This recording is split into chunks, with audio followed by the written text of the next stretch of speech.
ಶ್ರೀ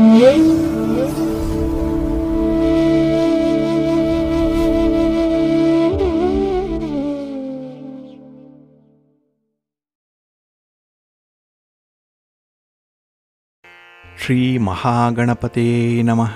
ಶ್ರೀ ಗುರುಭ್ಯೋ ನಮಃ. ಹರಿ ಓಂ. ಶ್ರುತಿ ಸ್ಮೃತಿ ಪುರಾಣಾನಾಂ ಆಲಯಂ ಕರುಣಾಲಯಂ ನಮಾಮಿ ಭಗವತ್ಪಾದಶಂಕರಂ ಲೋಕಶಂಕರಂ. ಪ್ರೀತಿಯ ವೀಕ್ಷಕ ಬಂಧುಗಳೇ, ತಮಗೆಲ್ಲರಿಗೂ ಸಿರಿಗನ್ನಡ ಸುದ್ದಿವಾಹಿನಿಗೆ ಸ್ವಾಗತ. ದಯಾಮಯನಾದಂಥ ಭಗವಂತನ ಅನುಗ್ರಹ ತಮ್ಮೆಲ್ಲರಿಗೆ ಪ್ರಾಪ್ತಿಯಾಗಲಿ, ತಮ್ಮೆಲ್ಲರ ಜೀವನ ಆರೋಗ್ಯದಾಯಕವಾಗಿರಲಿ, ಸಂತೃಪ್ತಿದಾಯಕವಾಗಿರಲಿ ಎಂದು ಭಗವಂತನಲ್ಲಿ ಪ್ರಾರ್ಥನೆಯನ್ನು ಮಾಡ್ತಾ ಈ ದಿನದ ಪಂಚಾಂಗ ಫಲವನ್ನು ನೋಡೋಣ. ಹಾಗೆ ದ್ವಾದಶ ರಾಶಿಯವರ ಗೋಚಾರ ಫಲಾಫಲಗಳು ಹೇಗಿವೆ ಅನ್ನೋದನ್ನು ಕೂಡ ತಿಳಿಯೋಣ. ಇನ್ನು ಈ ದಿನದ ವಿಶೇಷ ಕಾರ್ಯಕ್ರಮವನ್ನು ನಾವು ಪ್ರತ್ಯೇಕವಾಗಿ ನೋಡೋಣ ಬನ್ನಿ. ಈ ದಿನ ಹುಟ್ಟುಹಬ್ಬವನ್ನು ಆಚರಿಸ್ಕೊಳ್ತಾ ಇರುವಂಥ ತಮಗೆಲ್ಲರಿಗೂ ಕೂಡ ಹುಟ್ಟುಹಬ್ಬದ ಶುಭಾಶಯಗಳು. ಹಾಗೆ ಈ ದಿನಾಂಕದಂದು ವಿವಾಹವಾಗಿರುವಂಥ ದಂಪತಿಗಳಿಗೂ ಕೂಡ ವಿವಾಹ ವಾರ್ಷಿಕೋತ್ಸವದ ಶುಭಾಶಯಗಳನ್ನು ಹೇಳ್ತಾ ಭಗವಂತ ತಮಗೆಲ್ಲರಿಗೂ ಕೂಡ ಸಕಲ ಸನ್ಮಂಗಳಗಳನ್ನು ಕರುಣಿಸಲಿ ಅಂತ ಹೇಳಿ ಸಿರಿಗನ್ನಡ ಸುದ್ದಿವಾಹಿನಿಯ ಪರವಾಗಿ ಪ್ರಾರ್ಥಿಸುತ್ತೇನೆ. ಪ್ರೀತಿಯ ವೀಕ್ಷಕ ಬಂಧುಗಳೇ, ಈ ದಿನ 2025 ಸೆಪ್ಟೆಂಬರ್ ತಿಂಗಳ 16ನೇ ತಾರೀಕು ಭೌಮವಾಸರ ಅಂದರೆ ಮಂಗಳವಾರ. ಈ ಮಂಗಳವಾರದ ನಿತ್ಯ ಪಂಚಾಂಗ ಫಲ ಹೇಗಿದೆ ನೋಡೋಣ ಬನ್ನಿ.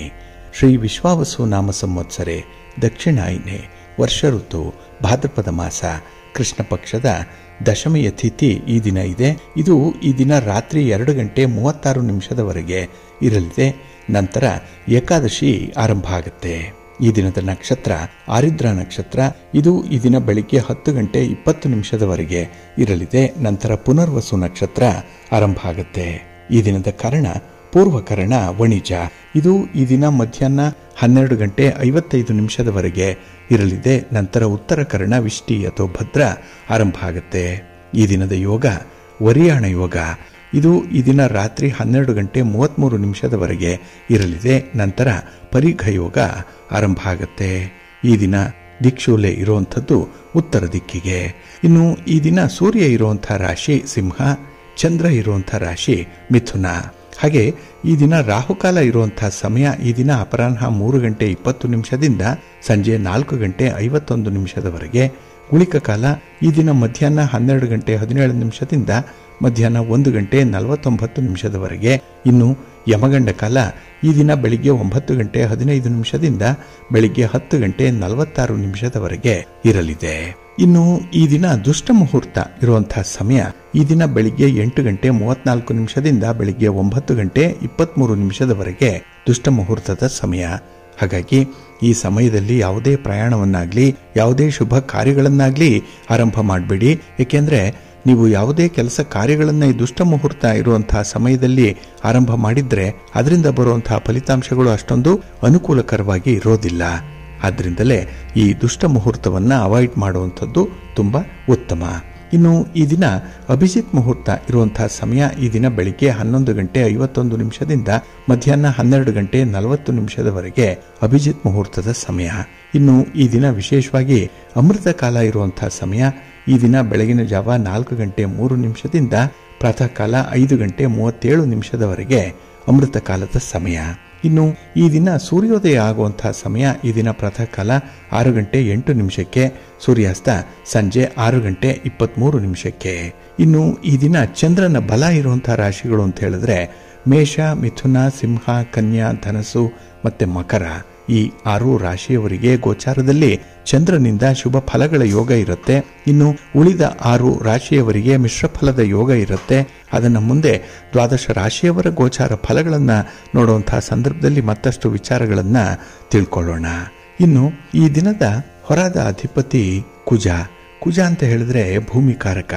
ಹಾಗಾಗಿ ಭೂಮಿಗೆ ಸಂಬಂಧಪಟ್ಟಂತಹ ವಿಚಾರಗಳನ್ನ ಅಂದ್ರೆ ನಿಮ್ಮ ಮನೆ, ಸೈಟು, ಜಮೀನು ಇತ್ಯಾದಿಗಳನ್ನ ಮಾರಾಟ ಮಾಡುವಂತಹ ವಿಚಾರ ಅಥವಾ ಖರೀದಿ ಮಾಡುವಂತಹ ವಿಚಾರ ಏನೇ ಇದ್ರೂ ಕೂಡ ನಿಮಗೆ ಅನುಕೂಲಕರವಾದಂತಹ ಒಂದು ಸನ್ನಿವೇಶ ಇರುತ್ತೆ. ಹಾಗೆ ಈ ಕುಜನನ್ನ ಶಕ್ತಿಗೆ, ಅಧಿಕಾರಕ್ಕೆ, ಸಾಹಸಕ್ಕೆ ಕಾರಕ ಅಂತ ಹೇಳ್ತಾರೆ. ಹಾಗಾಗಿ ಈ ದಿನ ಯಾರು ಸ್ಪರ್ಧೆಗಳಲ್ಲಿ ಭಾಗವಹಿಸ್ತಾರೋ ಅಂತವರಿಗೆ ತುಂಬಾ ಅನುಕೂಲತೆಗಳಿರುತ್ತೆ. ಅದರಲ್ಲೂ ಕ್ರೀಡಾಪಟುಗಳಿಗೆ ತುಂಬಾ ಉತ್ತಮವಾದಂತಹ ಸಮಯ ಇದು. ಏಕೆಂದ್ರೆ ನಿಮ್ಮ ಸ್ಪರ್ಧೆಯಲ್ಲಿ ನಿಮ್ಮ ಒಂದು ಶಕ್ತಿ ಸಾಮರ್ಥ್ಯವನ್ನ, ನಿಮ್ಮ ವಿವೇಚನೆಯನ್ನು ತೋರಿಸುವಂತ ಸಂದರ್ಭ ಇರುತ್ತೆ. ಹಾಗೆ ಕೆಲವು ವಿದ್ಯಾರ್ಥಿಗಳು ಸ್ಪರ್ಧಾತ್ಮಕ ಪರೀಕ್ಷೆಯನ್ನ ಎದುರಿಸುವಂತವರಿದ್ದಾರೆ. ಅವರಿಗೂ ಕೂಡ ಈ ದಿನ ಅತ್ಯುತ್ತಮವಾದಂತಹ ದಿನ. ಇನ್ನು ಈ ದಿನದಲ್ಲಿ ನಿಮ್ಮ ಕೆಲಸ ಕಾರ್ಯಗಳನ್ನು ಆದಷ್ಟು ಗುರುಹೋರಾದಲ್ಲಿ ಆರಂಭ ಮಾಡಿದ್ರೆ ಉತ್ತಮವಾದಂತಹ ಫಲಿತಾಂಶಗಳು ಸಿಕ್ಕತ್ತೆ. ಹಾಗಾಗಿ ಈ ದಿನ ಗುರುಹೋರ ಇರುವಂತಹ ಸಮಯ. ಈ ದಿನ ಪ್ರಾತಃ ಕಾಲ 5:09 ಬೆಳಿಗ್ಗೆ 6:08 ಇನ್ನು ಮಧ್ಯಾಹ್ನ 12:16 ಮಧ್ಯಾಹ್ನ 1:17 ಹಾಗೆ ರಾತ್ರಿ 7:23 ರಾತ್ರಿ 8:22 ಗುರುಹೋರ ಇರುವಂತಹ ಸಮಯ. ಇದನ್ನು ನೀವು ಅನುಸರಣೆ ಮಾಡಬಹುದು, ಒಳ್ಳೆಯದಾಗುತ್ತೆ. ಹಾಗೆ ಈ ದಿನ ಇರುವಂತಹ ಶನಿ ಹೋರಾದಲ್ಲಿ ಏನಾದರೂ ನಿಮ್ಮ ಕೆಲಸ ಕಾರ್ಯಗಳು ಆರಂಭ ಆದರೆ ಅದು ನಿಧಾನಗತಿಯಲ್ಲಿ ನಡೆಯುತ್ತೆ. ಏಕೆಂದ್ರೆ ಶನಿ ಮಂದಗತಿಯ ಚಲನೆಯನ್ನು ಹೊಂದಿರುವಂತವನು. ಹಾಗಾಗಿನೇ ಈ ದಿನ ಪ್ರಮುಖವಾಗಿರುವಂತಹ ಕೆಲಸ ಕಾರ್ಯಗಳನ್ನ ಆದಷ್ಟು ಶನಿ ಹೋರಾದಲ್ಲಿ ನೀವು ಪ್ರಾರಂಭ ಮಾಡಬೇಡಿ. ನಿಮ್ಮ ಪ್ರಯಾಣವನ್ನು ಕೂಡ ಮುಂದೂಡುವಂಥದ್ದು ಉತ್ತಮ. ಹಾಗಾಗಿ ಈ ದಿನ ಶನಿ ಹೋರ ಇರುವಂತಹ ಸಮಯ. ಈ ದಿನ ಬೆಳಿಗ್ಗೆ 11:15 ಮಧ್ಯಾಹ್ನ 12:16 ಹಾಗೆ ಸಂಜೆ 6:25 ರಾತ್ರಿ 7:23 ಇನ್ನು ರಾತ್ರಿ 1:15 ರಾತ್ರಿ 2:13 ಶನಿ ಹೋರ ಇರುವಂತಹ ಸಮಯ. ಇದನ್ನ ಸ್ವಲ್ಪ ನೋಡಿಕೊಂಡು ಅನುಸರಣೆ ಮಾಡಿ, ಒಳ್ಳೆಯದಾಗುತ್ತೆ. ಹಾಗೆ ಈ ದಿನ ಇರುವಂತಹ ರವಿ ಹೋರ ಮಾತ್ರ ಬಹಳ ಚೆನ್ನಾಗಿದೆ. ಅದರಲ್ಲೂ ರಾಜಕಾರಣಿಗಳಿಗೆ, ರಾಜಕೀಯ ಕ್ಷೇತ್ರದಲ್ಲಿರುವಂತವ್ರಿಗೆ ತುಂಬಾ ಒಳ್ಳೆಯ ಸಮಯ ಇದು. ನಿಮ್ಮ ಯಾವುದೇ ಚಟುವಟಿಕೆಗಳನ್ನು ಆರಂಭ ಮಾಡಬಹುದು, ನಿಮ್ಮ ಯಾವುದೇ ರೀತಿಯ ಪ್ರಯಾಣವನ್ನ ಪ್ರಾರಂಭ ಮಾಡಬಹುದು ಈ ದಿನ ರವಿ ಹೋರಾದಲ್ಲಿ. ಇನ್ನು ನೀವು ಗಣ್ಯರನ್ನ ಭೇಟಿ ಮಾಡಬೇಕು, ಹಿರಿಯರನ್ನ ಭೇಟಿ ಮಾಡಬೇಕು, ಸರ್ಕಾರದ ಅಧಿಕಾರಿಗಳನ್ನ ಭೇಟಿ ಮಾಡಬೇಕು ಅಂದ್ರೂ ಕೂಡ ಈ ದಿನ ರವಿ ಹೋರಾದಲ್ಲಿ ಮಾಡಿ ಒಳ್ಳೆಯ ಫಲ ನಿಮಗೆ ಸಿಕ್ಕತ್ತೆ. ಹಾಗಾಗಿ ಈ ದಿನ ರವಿ ಹೋರ ಇರುವಂತಹ ಸಮಯ ಬೆಳಿಗ್ಗೆ 7:09 ಬೆಳಿಗ್ಗೆ 8:10 ಹಾಗೆ ಮಧ್ಯಾಹ್ನ 12:19 ಅಪರಾಹ್ನ 3:20 ಇನ್ನು ರಾತ್ರಿ 9:20 ರಾತ್ರಿ 10:19 ರವಿ ಹೋರ ಇರುವಂತಹ ಸಮಯ. ಇದನ್ನ ನೀವು ಅನುಸರಣೆ ಮಾಡಬಹುದು, ಒಳ್ಳೆಯದಾಗುತ್ತೆ. ಆದರೆ ಈ ದಿನ ಇರುವಂತಹ ಚಂದ್ರ ಹೋರವನ್ನ ಅವಾಯ್ಡ್ ಮಾಡಬೇಕು. ಅದರಲ್ಲೂ ಹಾಲು, ನೀರು, ಎಣ್ಣೆ, ಪೆಟ್ರೋಲ್, ಕೆಮಿಕಲ್ಸ್ ಇತ್ಯಾದಿ ದ್ರವ ಪದಾರ್ಥಗಳನ್ನು ಯಾರು ಮಾರಾಟ ಮಾಡ್ತೀರಿ, ಯಾರು ಖರೀದಿ ಮಾಡ್ತೀರಿ, ಸ್ವಲ್ಪ ಎಚ್ಚರಿಕೆಯಿಂದ ಇರಿ. ಇನ್ನು ಹೋಟೆಲ್ ನಡೆಸ್ತಾ ಇರುವಂತವ್ರಿಗೆ, ಹೋಟೆಲ್ಗಳಲ್ಲಿ, ರೆಸ್ಟೋರೆಂಟ್ಗಳಲ್ಲಿ ಕೆಲಸ ಮಾಡುವಂತವ್ರಿಗೂ ಕೂಡ ಈ ಸಮಯ ಸ್ವಲ್ಪ ದುಸ್ತರವಾಗಿರುವಂಥದ್ದು. ಹಾಗಾಗಿ ನಿಮ್ಮ ಪ್ರಯಾಣವನ್ನಾಗ್ಲಿ, ನಿಮ್ಮ ಯಾವುದೇ ಚಟುವಟಿಕೆಗಳನ್ನಾಗ್ಲಿ ಈ ದಿನ ಇರುವಂತಹ ಚಂದ್ರ ಹೋರಾದಲ್ಲಿ ಆರಂಭ ಮಾಡಬೇಡಿ. ಇದು ಈ ದಿನ ಬೆಳಿಗ್ಗೆ 10:13 ಬೆಳಿಗ್ಗೆ 11:15 ಹಾಗೆ ಸಂಜೆ 5:23 ಸಂಜೆ 6:25 ಇನ್ನು ರಾತ್ರಿ 12:16 ರಾತ್ರಿ 1:15 ಚಂದ್ರ ಹೋರ ಇರುವಂತಹ ಸಮಯ.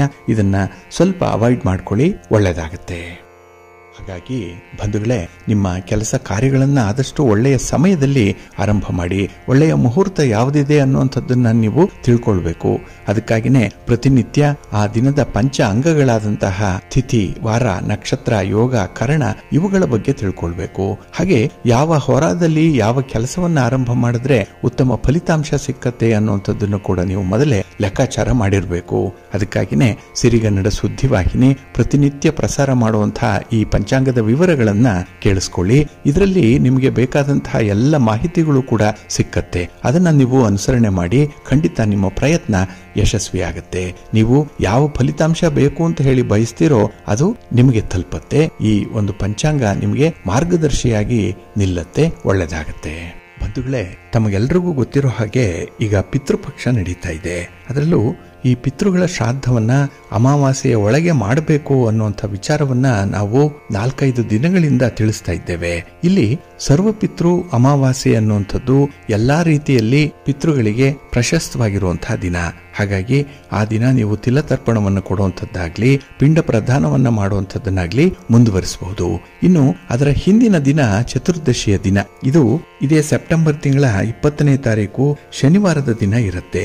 ಹಾಗಾಗಿ ಯಾರು ಅಪಘಾತದಿಂದ, ಶಸ್ತ್ರಗಳಿಂದ ಹಾಗೆ ಆತ್ಮಹತ್ಯೆಯಿಂದ ಮರಣ ಹೊಂದಿರ್ತಾರೆ ಅಂಥವರಿಗಾಗಿ ತರ್ಪಣವನ್ನು ಕೊಡುವಂಥದ್ದು ಈ ಘಾತ ಚತುರ್ದಶಿಯ ದಿನ.